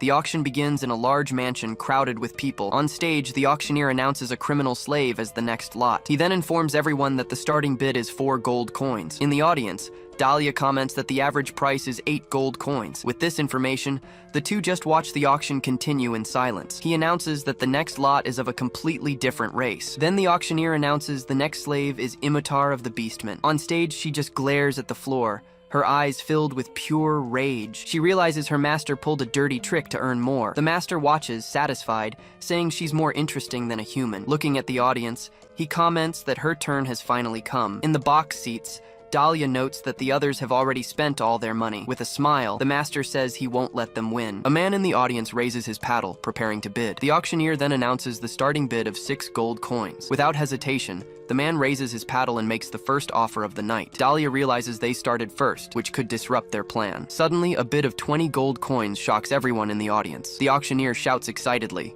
saying they've started with a very high bid. Imitar despairs, knowing there's no way they have that much money. Frantically, Dahlia yells that the average is 8 coins, not 20. Then Marin simply raises his paddle with the number 21. Asking about the limit, he finds out the maximum bid is 50 coins. Without hesitating, he then offers 50 gold coins, shocking Dahlia beside him. Dahlia yells that he said he only had 10, but Marin corrects the misunderstanding. Seeing the offer, Imitar's master is completely shocked by the amount. The auctioneer is also surprised, asking if he really offered the maximum amount. Observing the others, Marin realizes they don't seem to have the means to pay the bid. The auctioneer then reminds them that house policy requires immediate payment. Saying he understands, Marin starts walking towards the auction stage. A guard tries to stop him, saying he can't just go up there. Reaching the stage, he stops right in front of where Imitar is kneeling. She looks up at him, not understanding what he's planning to do. Making the money appear, he prepares to pay the debt right then and there. Looking at her, he asks if that amount of gold is enough. Not believing his eyes, the master is stunned by the amount of money. With the money on the floor,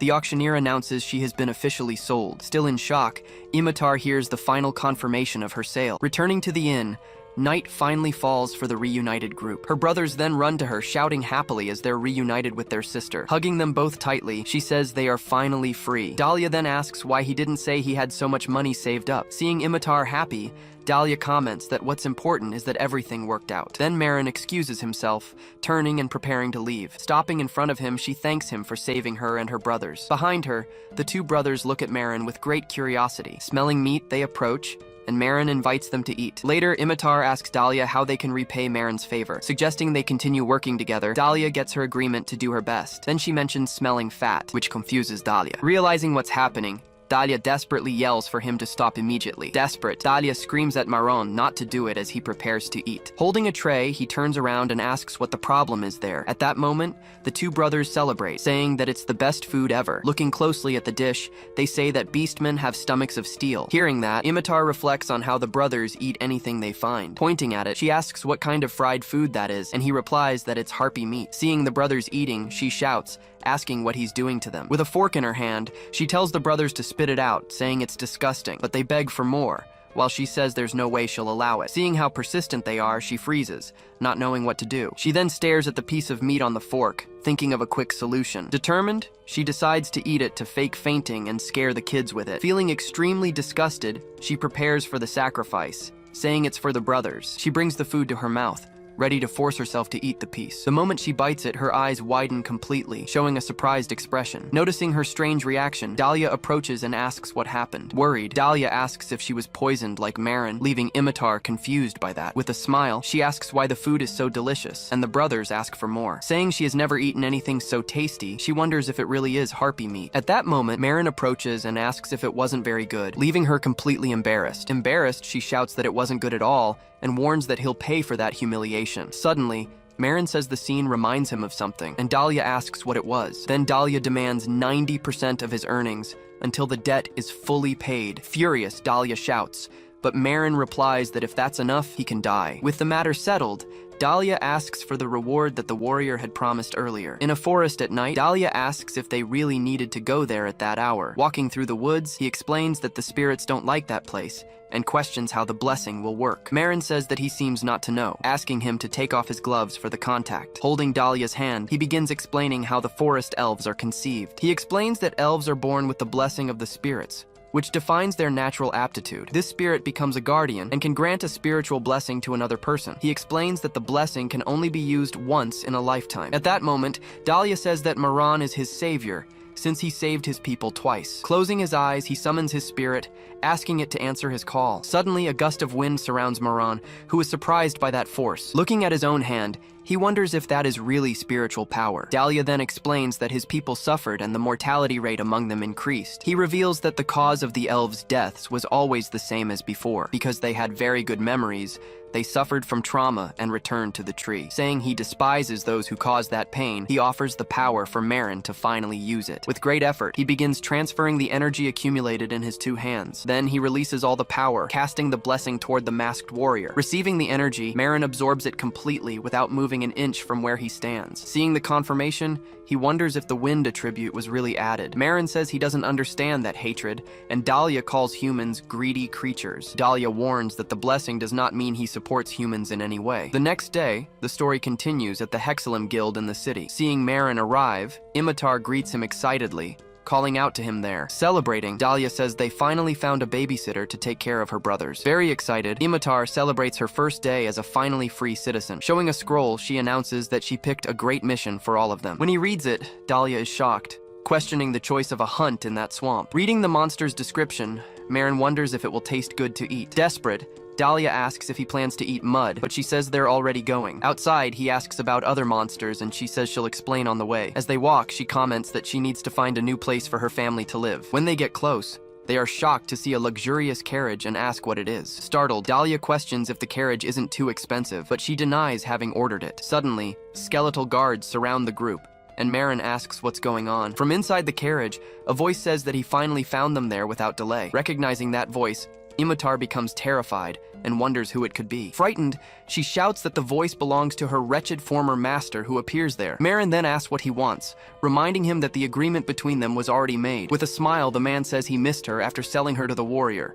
He reveals that he came to make a proposal and renegotiate to get the slave back. Hearing that, Maren simply clenches his fist, reacting to the proposal the man made. Furious, Dahlia yells that the matter was already settled, and now he's shown up. Telling the elf to shut up, the man warns Imitar not to stare at him like that. Maren then reveals that the guards are too strong for him to stop alone. Calling him by name, the former master prepares to start his negotiation. He then offers 100 gold coins to buy her back, but Maren immediately refuses. With the negative response, the former master shows his full irritation at the refusal. Dahlia yells at him, saying it's too little and calling him despicable. Increasing the offer, he proposes 150 coins, but the answer is still no. Imitar then says he wouldn't sell her again for all the money in the world. Annoyed, he asks what her price is and raises the offer to 200 coins. Seeing Maren's reaction, Dahlia gets worried and asks what he's thinking. He explains that the documents were destroyed and he already agreed to free her. Stating they have no more business, he warns that he won't tolerate any more disrespect towards her. Angrily,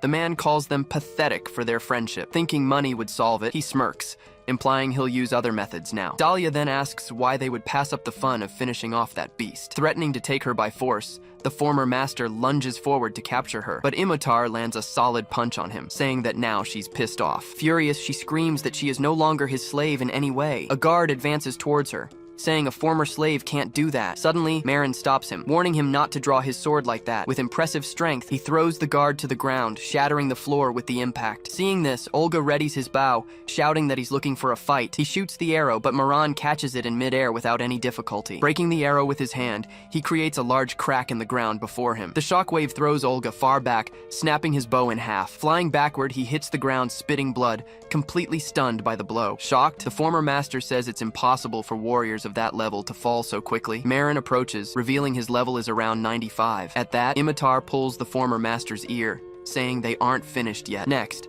a scream of pain can be heard from the man left behind. Dahlia then rushes Imitar, warning that they're late to catch the carriage. Celebrating, she stretches and tells the man to never show his face around there again. Lying on the ground, he threatens them, saying they'll regret it when he uses the guild. Maren then reveals that the rumors about him made it very difficult to find a party. He warns the man not to mess with the party he finally managed to find. With a single kick, he completely destroys the carriage, which explodes into pieces. Leaving one last warning, he tells the man to finally learn his place. Changing scenes, the party arrives at the Crystal Cave to complete their new mission. Inside, Dahlia shouts that the monsters are weak to fire, and they should take advantage of it. Maren then uses a skill, launching a huge, uncontrolled blast of fire upwards. Annoyed, Dahlia says he needs practice, while Imitar is amused by the situation. Afterward, she asks if he's really going to eat the monster, and Dahlia says she can't heal him. Analyzing the food, he notices it doesn't have the earthy smell he expected. Bringing the spoon to his mouth, he tastes it, and is completely shocked by the unexpected flavor. Describing the taste, he says it's like chewing a bubblegum-flavored paste. Seeing the screen,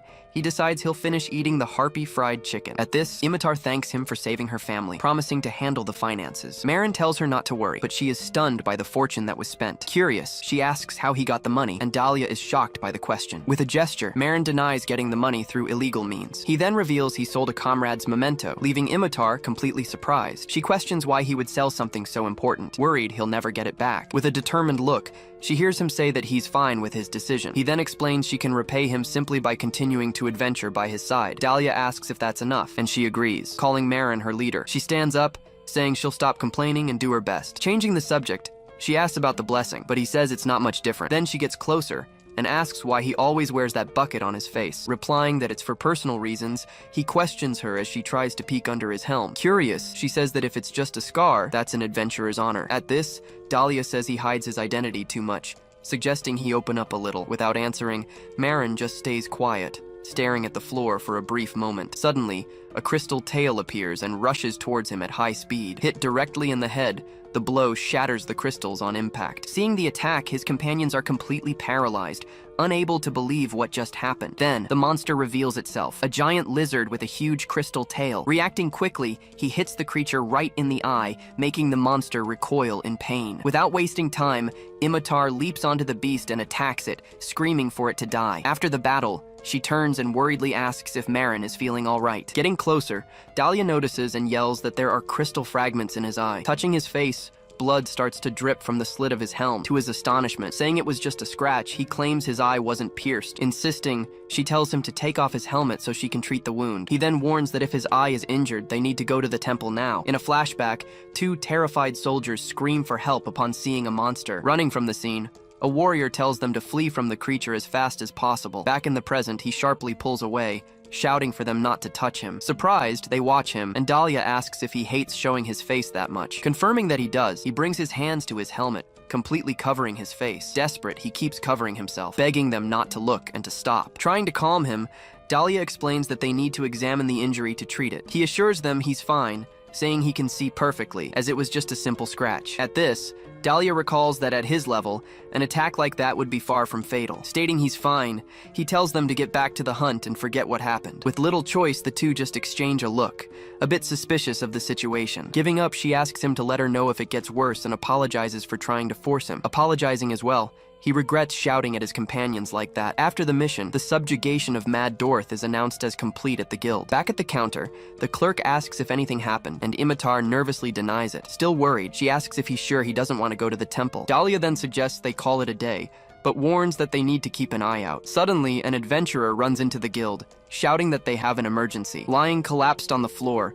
a man approaches and frightenedly asks what happened to her. In desperation, she shouts that a new dungeon suddenly appeared in the forest. She reveals the dungeon's name is Dryad's Flower Garden, surprising Marin. Imitar says other groups will handle it and that they should head back to the inn. Agreeing, Marin says they won't participate, leaving the other two completely stunned. He confirms, but then adds that he has something important in mind to do. Changing scenes, the story now continues outside, in a sunny forest. Summoned by the guild, several groups gather there for the mission's strategy meeting. Chatting, an adventurer says he heard the first one to enter mentioned two bosses. Thinking about the monsters, he wonders if they'd make a good salad or pickles. Worried, Imitar warns that their reputation will be ruined if Marin eats there. Then Marin says he'll cook for him too, but Dahlia immediately refuses the kindness. Confirming the rumors, the leader informs everyone about the two bosses in that dungeon. With a gesture, he says there's no reason for panic among the adventurers. Introducing himself as the first hero, he guarantees the expedition will be a success. Not understanding, Marin asks what a hero is, and Dahlia is quite surprised. Dahlia explains it's a provisional title, but that some strange people receive it. He then reveals that the very existence of a hero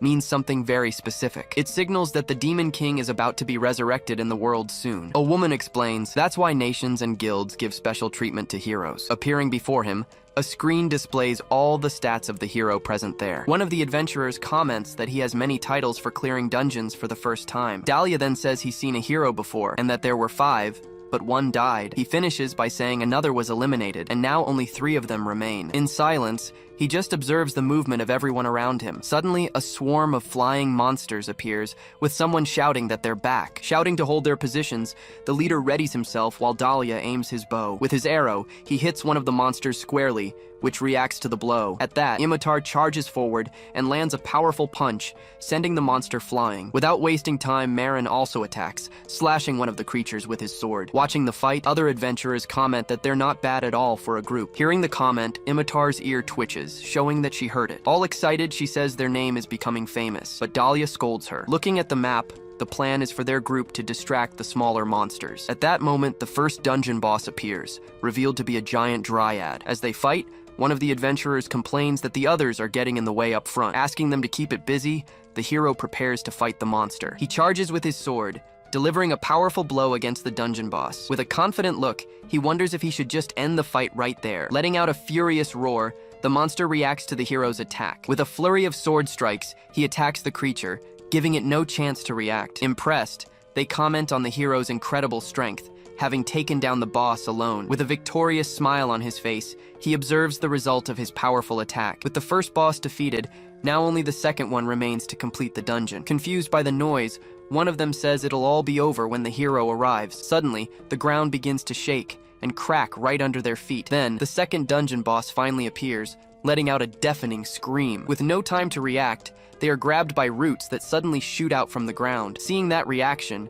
Marin realizes this dungeon isn't what it seemed to be. He then remembers that both bosses needed to be defeated at the exact same time. With the details flashing on the screen, the monster unleashes all its remaining vitality. Startled, Dahlia asks what that is, and Marin orders everyone to fall back immediately. The hero shouts that the monster has reached level 70, warning that it's too much for them. Determined to buy some time, he tells everyone to retreat while he distracts the dungeon boss. Trapped, the others scream for help, but the hero just complains about the low-level adventurers. In a flashback, he reveals he had already obtained complete information about the dungeon before the order was given. He confesses that he lied during the meeting, giving only partial information to the others. With a smile, he says it's time to deliver the final blow like a hero. Suddenly, the monster casts a curse, preventing the hero from using his abilities. Surprised, he realizes he's been caught, saying he didn't know about that curse ability. Unable to use his techniques, he is thrown far away, crashing hard onto the ground. The impact creates a large crater, showcasing the power of the monster's attack. Trapped by vines, he struggles to break free, saying he needs to cut them to escape. He then leaps to attack, but is grabbed in midair by more of the monster's vines. The monster slams him into the ground,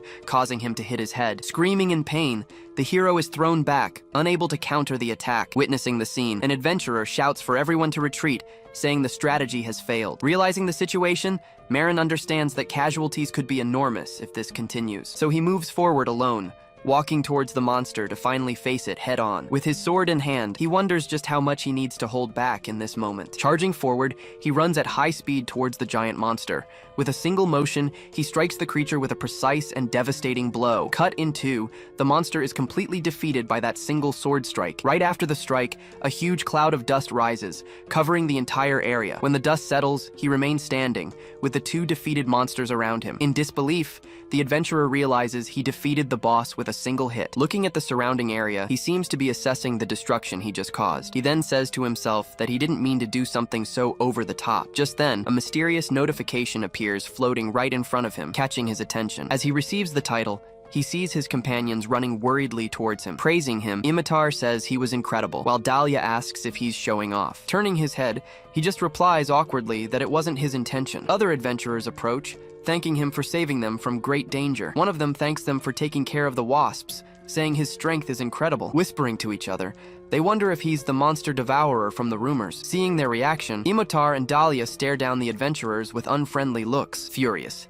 Dahlia yells about their ingratitude, while Imitar warns that they need some discipline. Threatening to rip their ears off, she tells them to get lost, and Dahlia laments their bad luck. Meanwhile, the hero is being helped by his party, who ask if he's okay. Annoyed, he can't understand how a mere adventurer stole his title of Dungeon Conqueror. He then screams Manhwa Galaxy's name, vowing he will never forget this. The scene changes, and they are now back in their room at the town's inn. On the table, he starts peeling the item he got from the monster. Placing the object on the table, he prepares to finally open it and see what's inside. Grabbing a knife, he says he's finally going to find out what's in there. Opening the item, he reveals enormous nuts that look like a wild variety. In a flashback, he finds an ant and wonders if its chestnuts are tasty. To prepare them, He first removes the hard outer shell and then the thin inner skin. Then he boils the chestnuts in hot water until they are perfectly parboiled. After removing the chestnuts, he prepares a mixture of sugar and water in another pot. Over high heat, the mixture boils until it reduces into a nice-looking syrup. Once cooked, he places the chestnuts into the syrup he prepared to boil. With a spoon,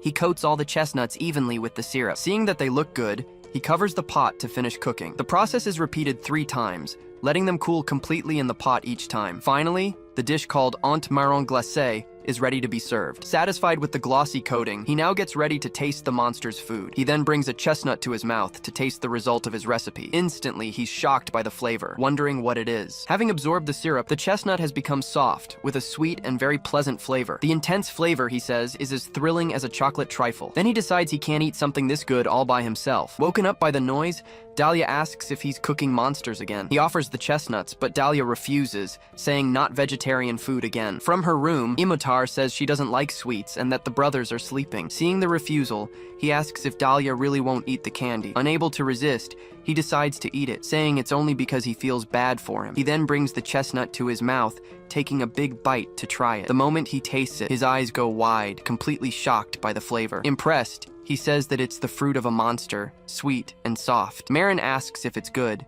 and he says he wasn't used to so much sweetness. Praising the autumn flavor, he asks for its name, and Maran answers. He then reveals he was named after that sweet, completely surprising the elf. While eating, Dahlia says his master taught him to suppress his appetite for sweets. Remembering his old master, he says she is still the captain of the guard. Talking about Master Rose, he slams his hands on the table, very agitated. Suddenly, Marin points at him, saying that Master Rose has pink hair. He continues, revealing she is a spear user with a water attribute, completely shocking Dahlia. Then, Marin asks if they can go to his forest the next day. Changing scenery, the story continues in the great forest of Asura. There in the forest, Marin recalls an old event from his past. Remembering everything, he thinks back to a mission he undertook with an elf. He recounts that she was a friend of a mage from his old party. Thinking about it, he realizes she must be Dahlia's master. Walking down the road, he wonders if she will remember him. Suddenly, a hand touches his shoulder, making him stop in his tracks. Turning around, he finds an elf with a spear staring intently at him. She then asks if he was the one looking for her. With a serious expression,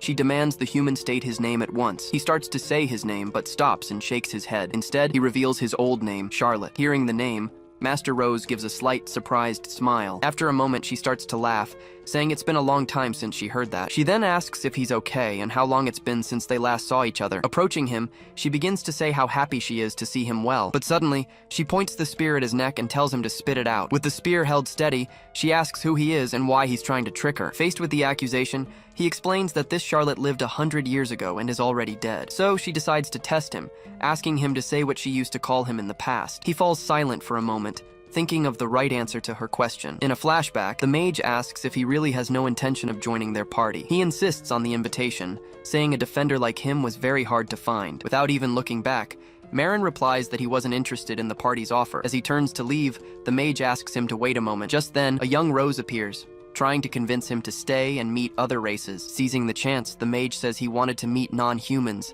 mentioning his elf friend. He then introduces Rose to her future defender, calling him Mr. Charlotte. With a serious expression, Rose comments that outsiders are obsessed with elves. Ending the flashback, they greet each other, and he introduces himself as Charlotte for the first time. Back in the past, she says that Charlotte is a very fancy and difficult name to say. Finding the name complicated, she decides she'll just call him Char. Back in the present, she lowers her spear but wonders how he hasn't aged. Answering the test, he says she used to call him simply Char. Recalling more memories, he remembers she was 15 and that the mage loved her little cakes. She then cuts him off, telling him to stop because that was enough for her. After that, she stares at him in silence for a moment, analyzing the situation. Seeing his demeanor, she confirms that he is Char, but wonders how it's possible. She then turns and finally accepts it, saying she understands that he is Char. Turning away, she asks him to follow her, as she needs to check one last important thing. Inside a cabin, she offers a drink to her old companion. She apologizes for not having much to offer, but he says he doesn't mind. Asking if she lives there alone, he hears it's to better watch over the forest. She comments that he hasn't aged, and asks why he still wears the helmet. He simply replies that he has his own reasons for continuing to wear the helmet. Wanting to confirm, she asks him to show her his hand, grabbing his wrist. She notes that it's strange, as he hasn't aged while time has passed for her. Curious, she asks if Carlos, the mage, is also still alive and young like him. He reveals that Carlos is dead and that he is the only survivor of the old party. Understanding the situation, she comments that after 100 years, It was to be expected. Honestly, she says that for a long time she thought they were all dead. She explains that after her adventures, she returned and only got news through letters. But the replies stopped coming, and it's been 20 years with no news. Then she says his party, called Romantia, completely vanished into thin air. For such a skilled party, she explains, their disappearance was big news. In disbelief, she waited for a while but eventually lost all hope. So she says she's more shocked than happy, and asks how he survived. Preparing to tell the truth, he says her name in a serious tone. He asks if she remembers that rare item he got in the past. He then reveals it was the Book of the Spider Queen,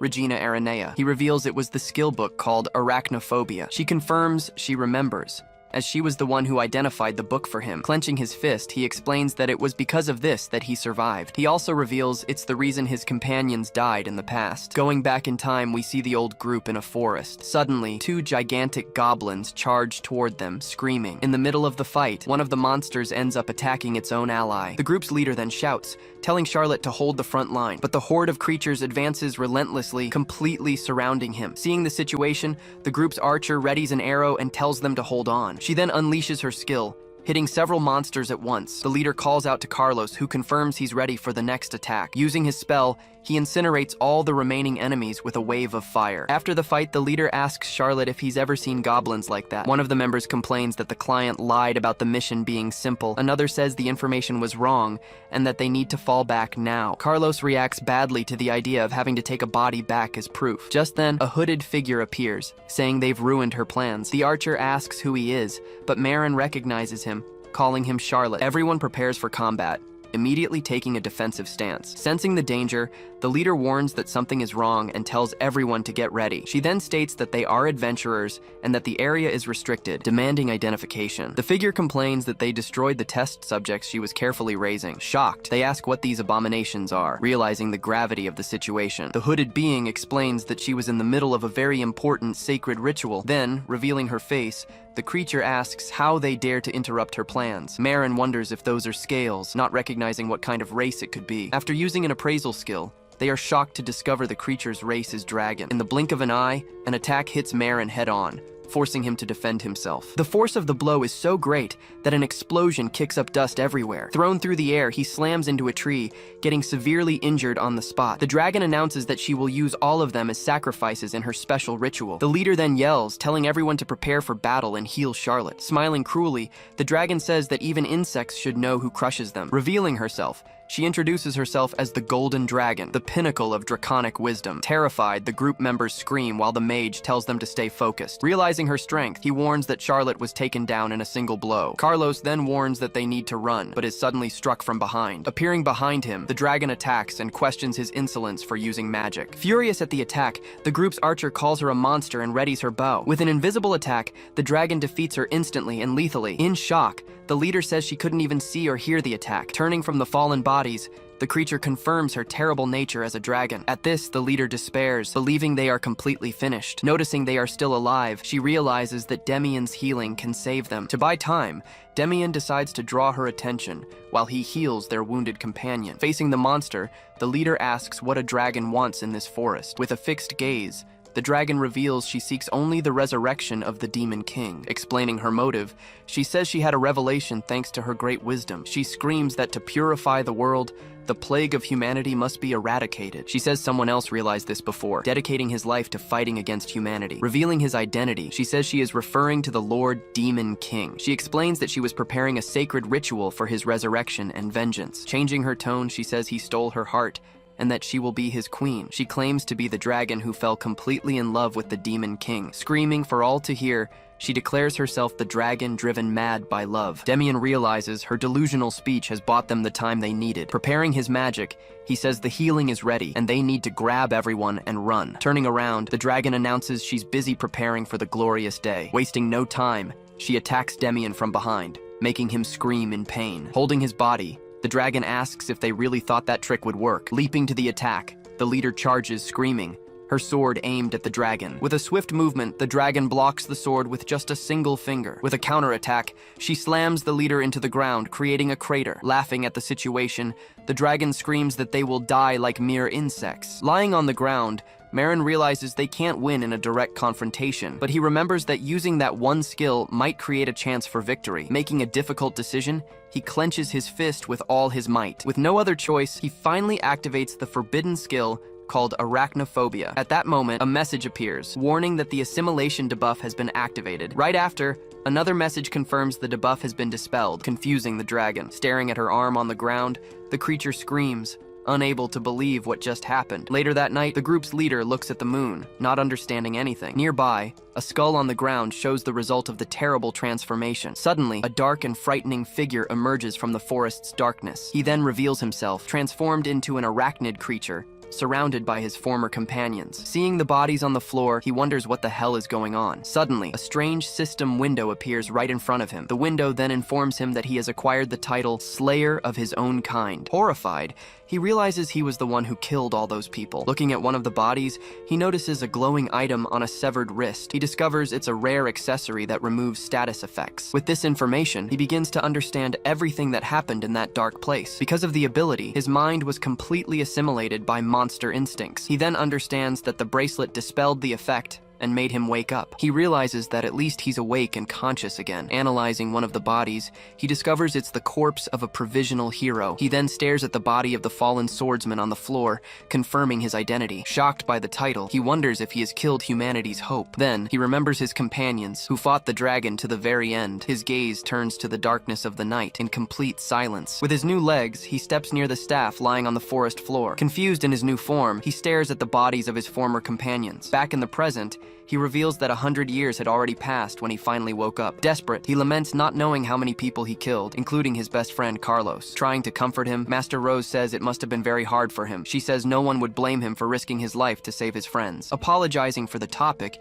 he hears her say that she now understands why he's alive. She then asks why he doesn't take off his helmet, thinking of his memories. He says that everyone who saw his face that day called him a monster. After waking up, he says he deactivated the ability and even thought about purifying himself. Lowering his head, he admits he was afraid to show his face to anyone. Rose then asks if he's ever talked about this with his apprentice, Dahlia. He explains that he's afraid of ruining their relationship if he shows his face. Giving him advice, she says he should show his face to his companions first. She finishes by saying he needs to be seen by them before he judges himself, but clenching his fist, he admits he doesn't trust them completely. She then asks if they aren't his teammates now. Then she assures him that one day he will trust them, just as he trusts her. After a moment of silence, he agrees that he will at least try. Smiling, she says that the matter is settled for now. Curious, she asks about the name Maran she heard from Dahlia. He then shows her a jar, revealing it's the name of a candy. In a memory, a man approaches and asks what his name was. He then replies simply, saying his name is Manhwa Galaxy. Back in the present, she comments that he was also worried about that. He says he started working as an adventurer,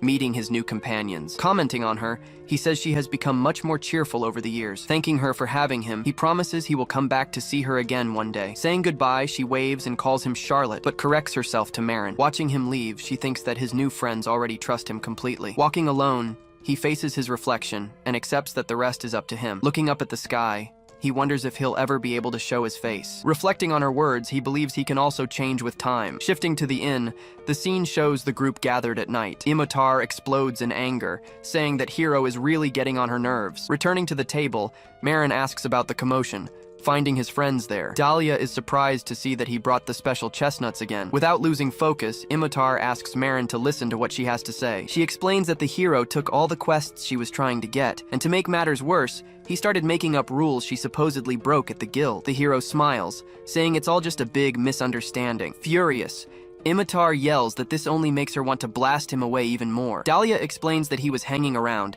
provoking and picking fights with everyone. Imotar adds that the hero spread childish rumors about Maran. Dahlia finishes by saying he harassed other people and attracted unwanted attention. Hearing their complaints, Marin understands that a hero has been bothering his group. Turning around, he sees two beastkin children running hurriedly through the inn. Imotar then yells at him to catch the children who stole her roasted chestnuts. Eating the chestnuts, the children say they are sweet and very delicious. She then tries to grab the chestnuts, telling them to spit them out because they're dirty. Tired of the situation, Dahlia comments that commotions like this happen even among heroes. After the commotion, Imotar asks about the story of the hero who was killed. Clenching his hands, Marin corrects her, saying it was the second hero, not the fourth. She then suggests that maybe the first hero was responsible for the death. Dahlia disagrees, saying he's childish but wouldn't do something so bold. He mentions that the hero's pettiness is obvious to anyone who knows him. Questioning who it was, she hears that the first hero made a mistake in the investigation. Thoughtfully, Dahlia says that's not the official story, but there's another version. Leaning closer to Marin, he says there's a rumor circulating behind the scenes. With a serious look,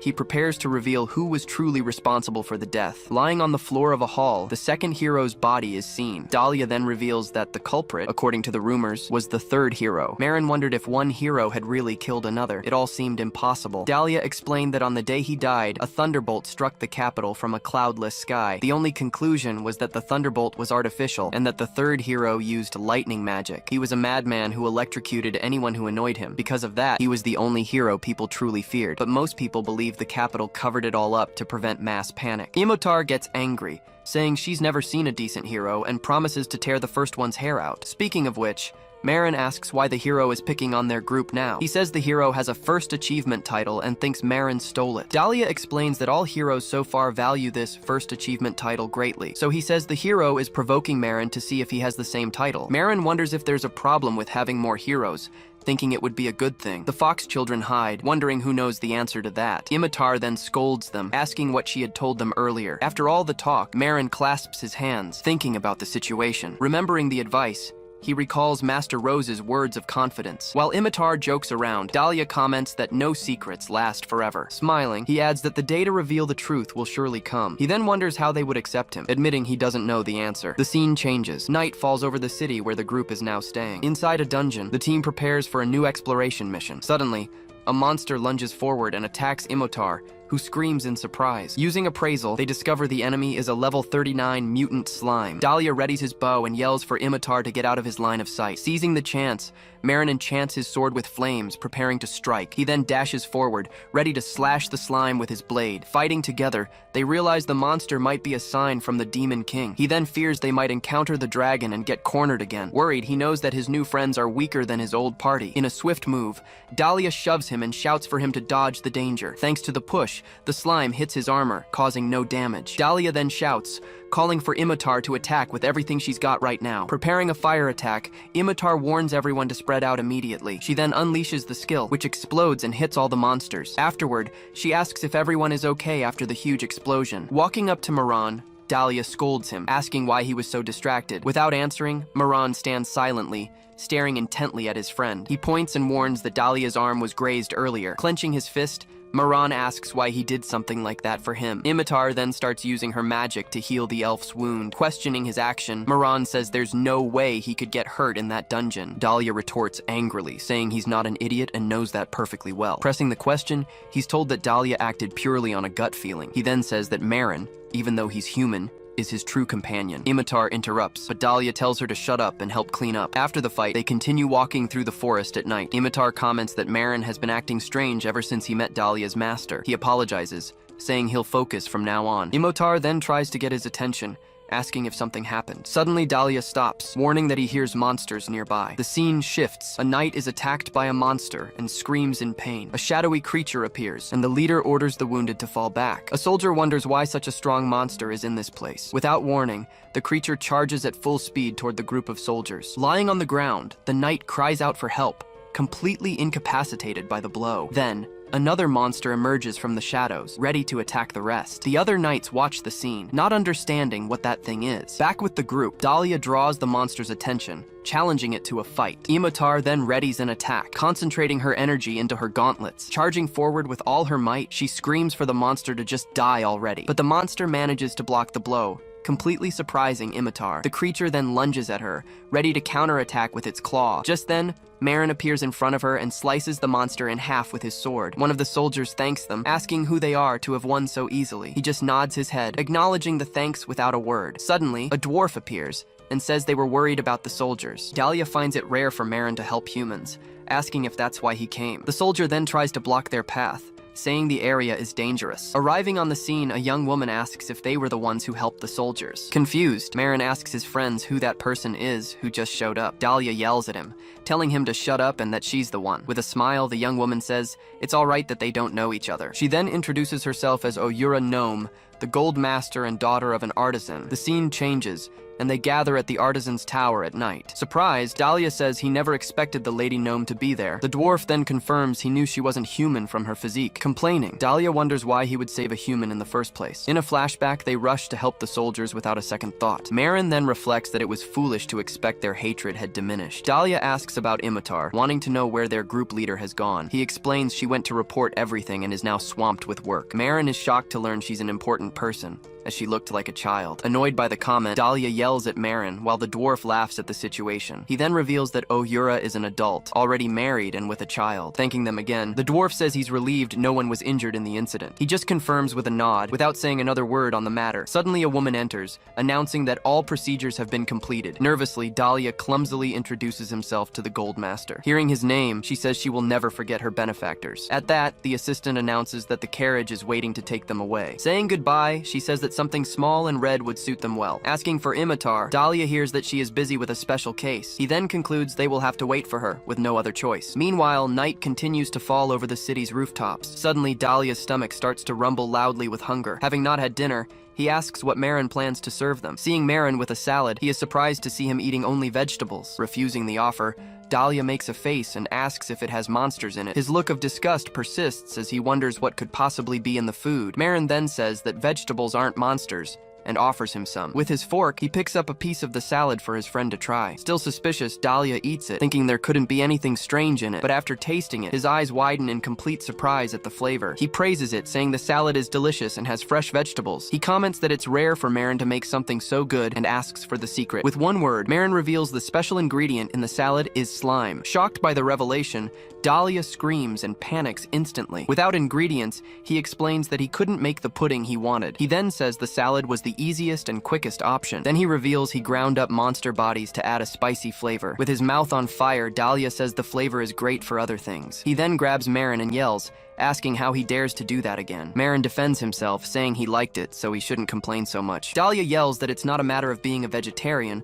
but of common sense. At that moment, Imitar arrives and says they're full of energy at night. Tired, she explains she had to deal with many statements and bureaucratic procedures. She then reveals she was promoted to a rank B adventurer as of that day. The scene then changes to the guild, showing a man with his back to the counter. In the guild, a man turns around and faces the newly arrived group. The guild's vice master asks if they are the group that saved the princess. He then turns to Imitar and recognizes her, confirming her identity. Placing a certificate on the table, he congratulates her on her promotion to rank B. With the document in hand, she is very excited about her great achievement. She then celebrates, shouting that she finally became a rank B adventurer. Teasing Dahlia, she says she'll catch up to him soon and that he shouldn't get comfortable. The vice master interrupts, saying it's not time to celebrate yet. He explains that the group's rank is determined by the lowest level member. This means everyone needs to reach rank B for the group to advance. Calling Moran over, he says he has something to ask him. He asks if they have any information about the golden dragon from 80 years ago. The vice master falls silent for a moment, slowly puffing on his cigar. Putting out the cigar, he says he doesn't know, as the story is from before he was born, but he states he knows very well how terrible that situation was. He explains he knows this because he's heard the same story many times. Imitar and Dahlia watch the scene with expressions of surprise and concern. The vice master then says that Director Daisy can explain everything better. A staff member then offers to guide them to the director's office. After they leave,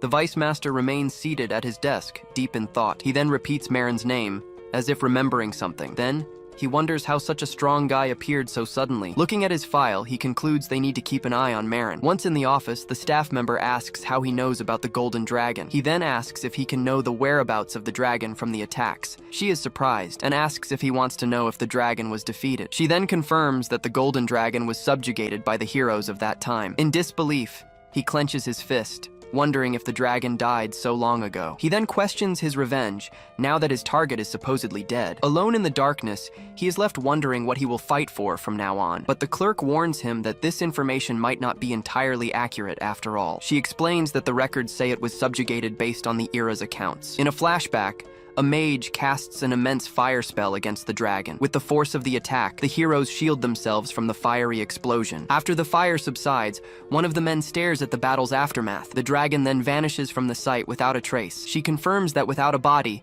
The guild registered the case as closed. Clenching his fist, he knows a dragon's body wouldn't burn away from magic. With this certainty, he concludes that the dragon is still alive somewhere. He then asks if there's a place to get more detailed information. She replies that the nearest thieves' guild is called the Forgotten. Hearing the name, he falls silent, processing the new information. She explains that the place is in the barren lands of the West, a dangerous area. Warning him of the danger, she says you need to be at least rank A to go there. Thanking her, Marin watches her say goodbye and leave the archives room. Focused on his new destination, he extends his hand, determined to get there. Heading west, he believes he can find clues about the Golden Dragon. With a clenched fist, he prepares for the challenge ahead. He then decides that, to do so, they first need to be promoted to rank A. A few days later, the scene returns to the Hexalin Guild Hall. Arriving at the guild, the group walks in, exhausted after another day of work. They enter carrying huge sacks, completely wiped out after so many consecutive missions. A man complains that they completed almost 10 requests, affecting market prices. The receptionist is impressed, saying they keep an incredible and absurd pace. Handing over the sacks, Imotar asks him to confirm the items from their request. Beside them, Dahlia complains that Marin's eating habits are terrible for his health. She recalls that the day before, Marin ate 15 types of slimes. Imotar says he ate the monsters alive and even used them in a salad. Dahlia says he needs to learn a status ailment removal skill. The receptionist then informs them that all items from the request have been successfully confirmed. Immediately, Imotar hands him the promotion application form. Taking the papers, he quickly reviews them to check all the information. Praising the work, Dahlia comments that she was surprisingly efficient in everything. She then mentions that the city's festival is about to start soon. She explains that the event will last for over 2 weeks, leaving Dahlia shocked. Imotar then justifies it by saying they needed a break after so much hard work. Seeing a poster, Marin reflects that the festival is still happening after all this time. In a flashback, an old woman invites him to enjoy the festival with everyone. The receptionist confirms the group's registration, now named Mess. He also confirms that Dahlia and Marin have met the requirements for the promotion. He then warns them that they can be promoted,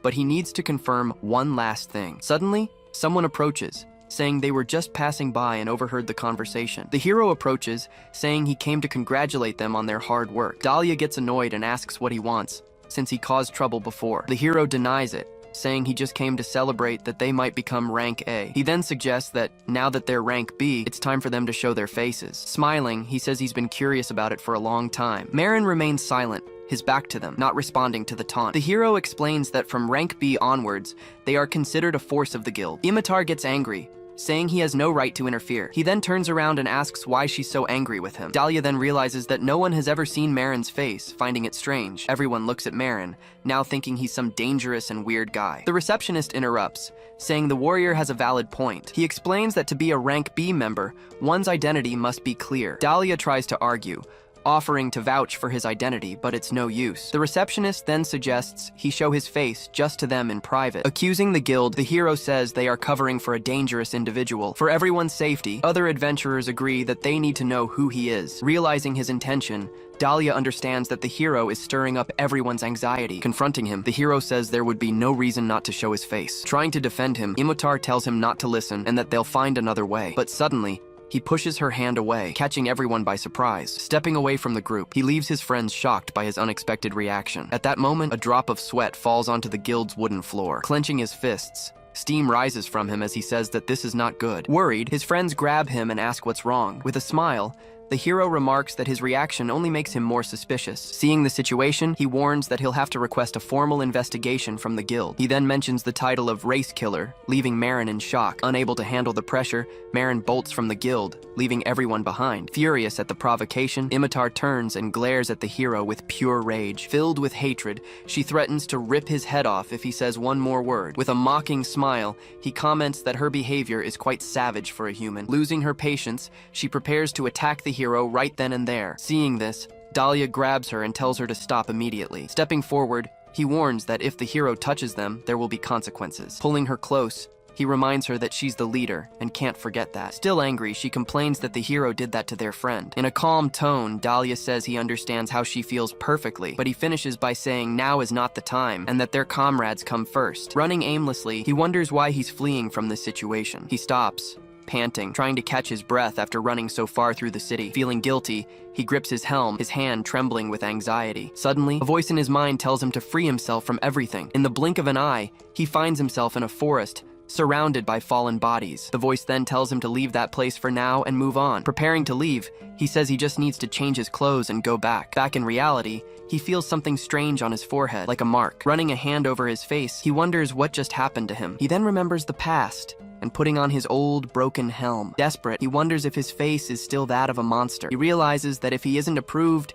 the group won't be able to accept any requests. Then, he remembers the judgmental stares he would get if he showed his face. In a memory, a man screams, calling him a monster because of his appearance. Everyone in the guild starts shouting, telling them to capture the shape-shifting monster. Imagining their reaction, he knows he can't let that happen again. If that happens, he thinks he should leave the group so he doesn't hold them back. Suddenly, a voice calls his name, interrupting his thoughts on the street. Looking back, he finds Dahlia, who tells him not to run anymore. The two stare at each other in silence for a moment before deciding to talk. Later that night, they gather at the inn to sort things out. Imitar and Dahlia sit with their arms crossed, waiting for an answer. Marin sits alone on the other side of the table in complete silence. Apologizing, he's told that he's not being blamed for running away, but Dahlia asks how long he's going to keep avoiding these situations. Imitar then asks him to tell them the reason so they can help. With his hands on his thighs, he begins to tell his friends the truth. He reveals that a long time ago, he was involved in a terrible accident. Regretfully, he says he had never killed anyone before that day. He finishes by explaining that everyone who saw his face reacted as if they were looking at a monster. He then says he's afraid to show his face,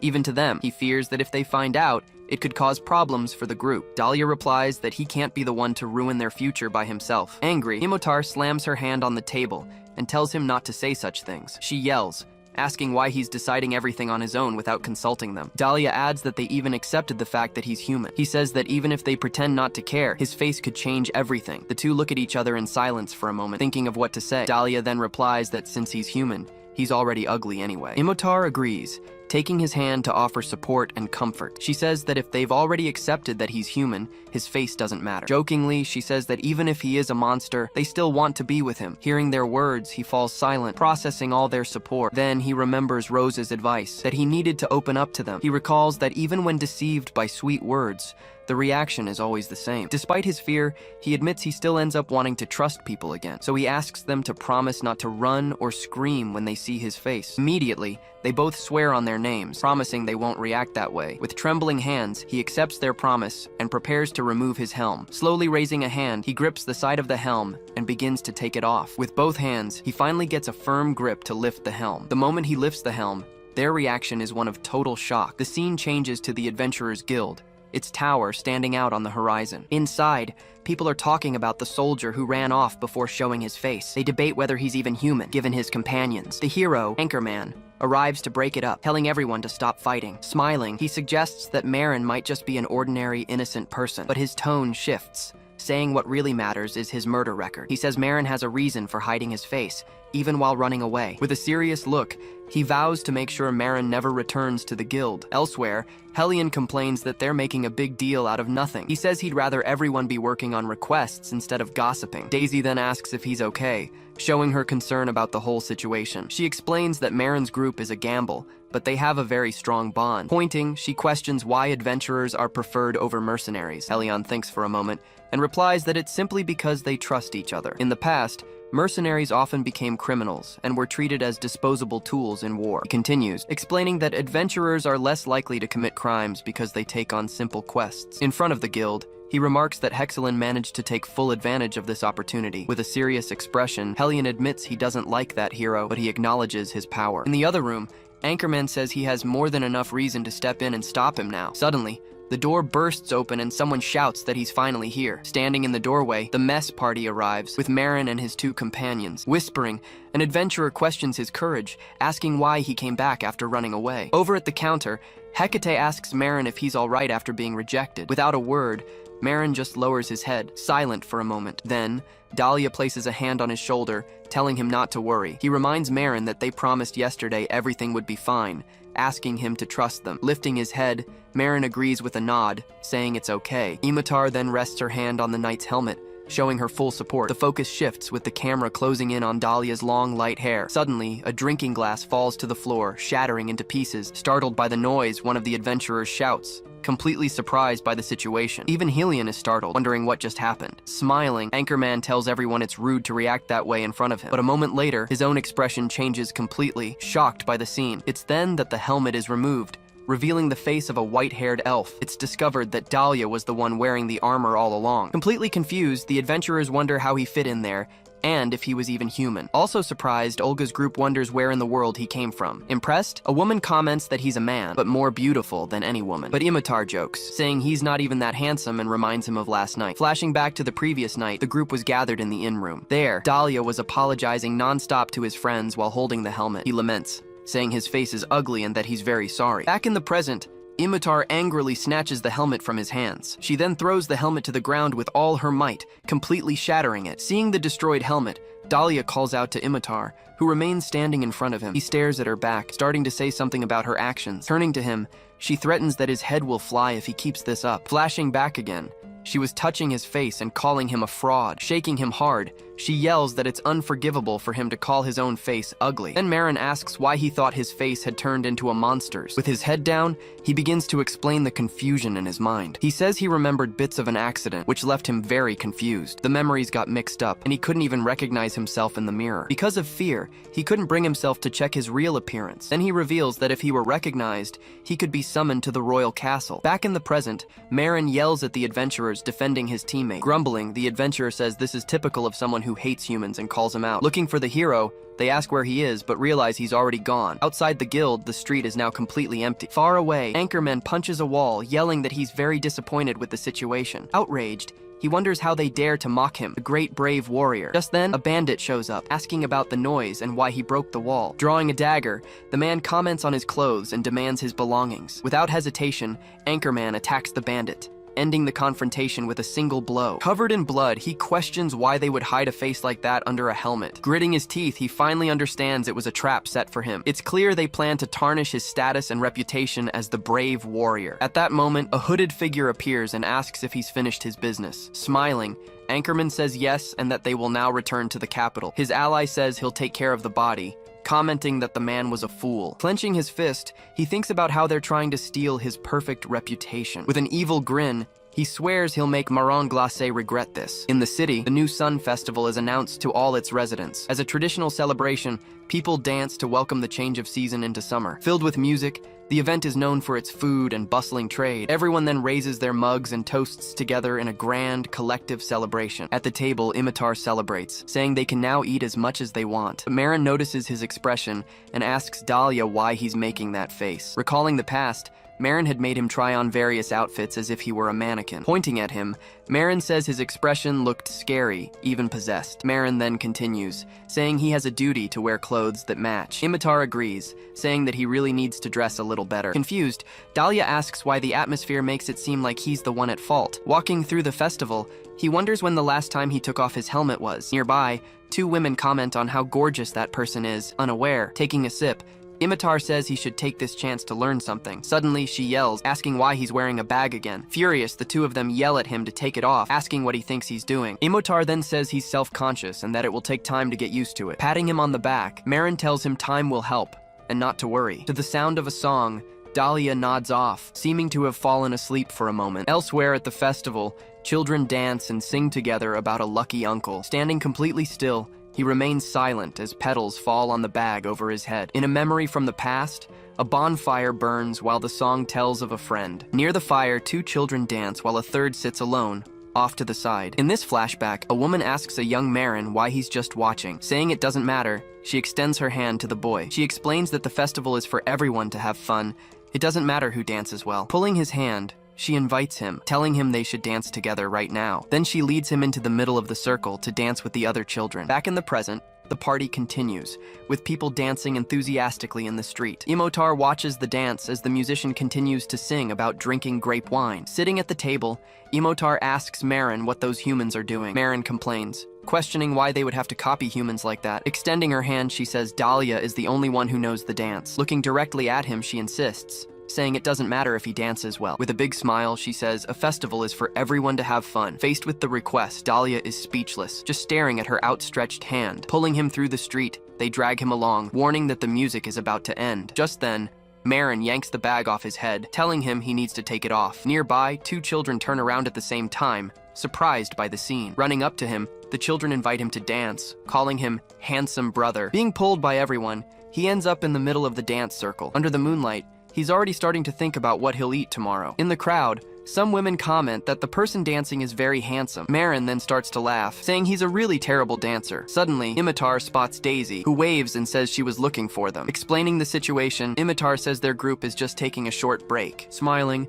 Daisy comments that his clothes, other than his armor, also suit him very well. At that, he puts a bag over his head, but Maren tells him she's already seen everything. Saying it's not urgent, she hands him a scroll, and Imitar asks what it is. Daisy then reveals that the group has received a designated request, leaving everyone very surprised. Changing scenes, the camera shows a luxurious, dark room filled with statues. On the table, a lit candelabra illuminates a plate of fresh grapes beside it. Carefully, a servant washes a woman's feet in a basin of water. Surrounded by servants, the noble woman is being attended to by a man. Approaching her, the man informs her that he has obtained the person's location and portrait. With a gesture, the woman says they should take a look at what he's got. In a dark room, a horned figure sits with a crystal ball. Placing her hands over the ball, she begins to cast her magic on the object. Inside the orb, the image of Dahlia with his long white hair is projected. With her back turned, the woman observes the image projected in front of her. Giving the order, she commands them to pay the informant and prepare a carriage immediately. She then stands up,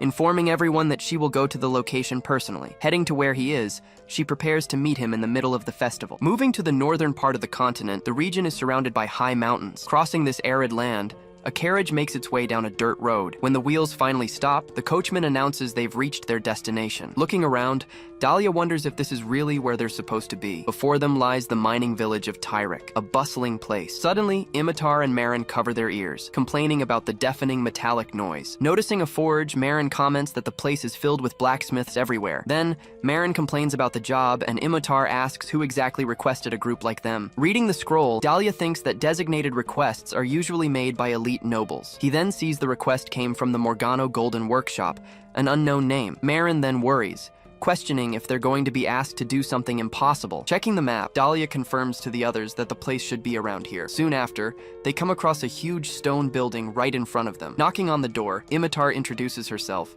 saying they're from the Chaos Group. Once inside, the group stands in silence, observing what lies ahead. Imitar then suggests knocking harder, but Maren stops her, warning her not to break it. With so much noise, Dahlia wonders how they'll get their attention in there. Then he notices something on the wall, thinking it looks like a different kind of bell. Without hesitating, Maren decides to press the button she found on the workshop wall. From inside, a voice asks who it could be, leaving the whole group surprised. Opening the door, a dwarf appears and asks who exactly they are. He then identifies the group, saying he was expecting them and asks them to come in. Guiding them, the dwarf asks them to wait, saying someone will be with them shortly. Imitar then complains, saying the door was complicated and they almost broke everything. Approaching them, a voice explains that the technology is new and apologizes for what happened. Before them, the dwarf lady Ohura thanks them for answering her call. Shocked, they shout her name, bowing and asking why she summoned them, but she asks them not to be so formal, inviting everyone to sit and talk. At the table, a teapot is served to the group as they wait. Calmly, the dwarf lady takes a sip of tea in front of the group. Then Imitar asks the dwarf lady what the purpose of their summons was. She explains that she needs materials for weapons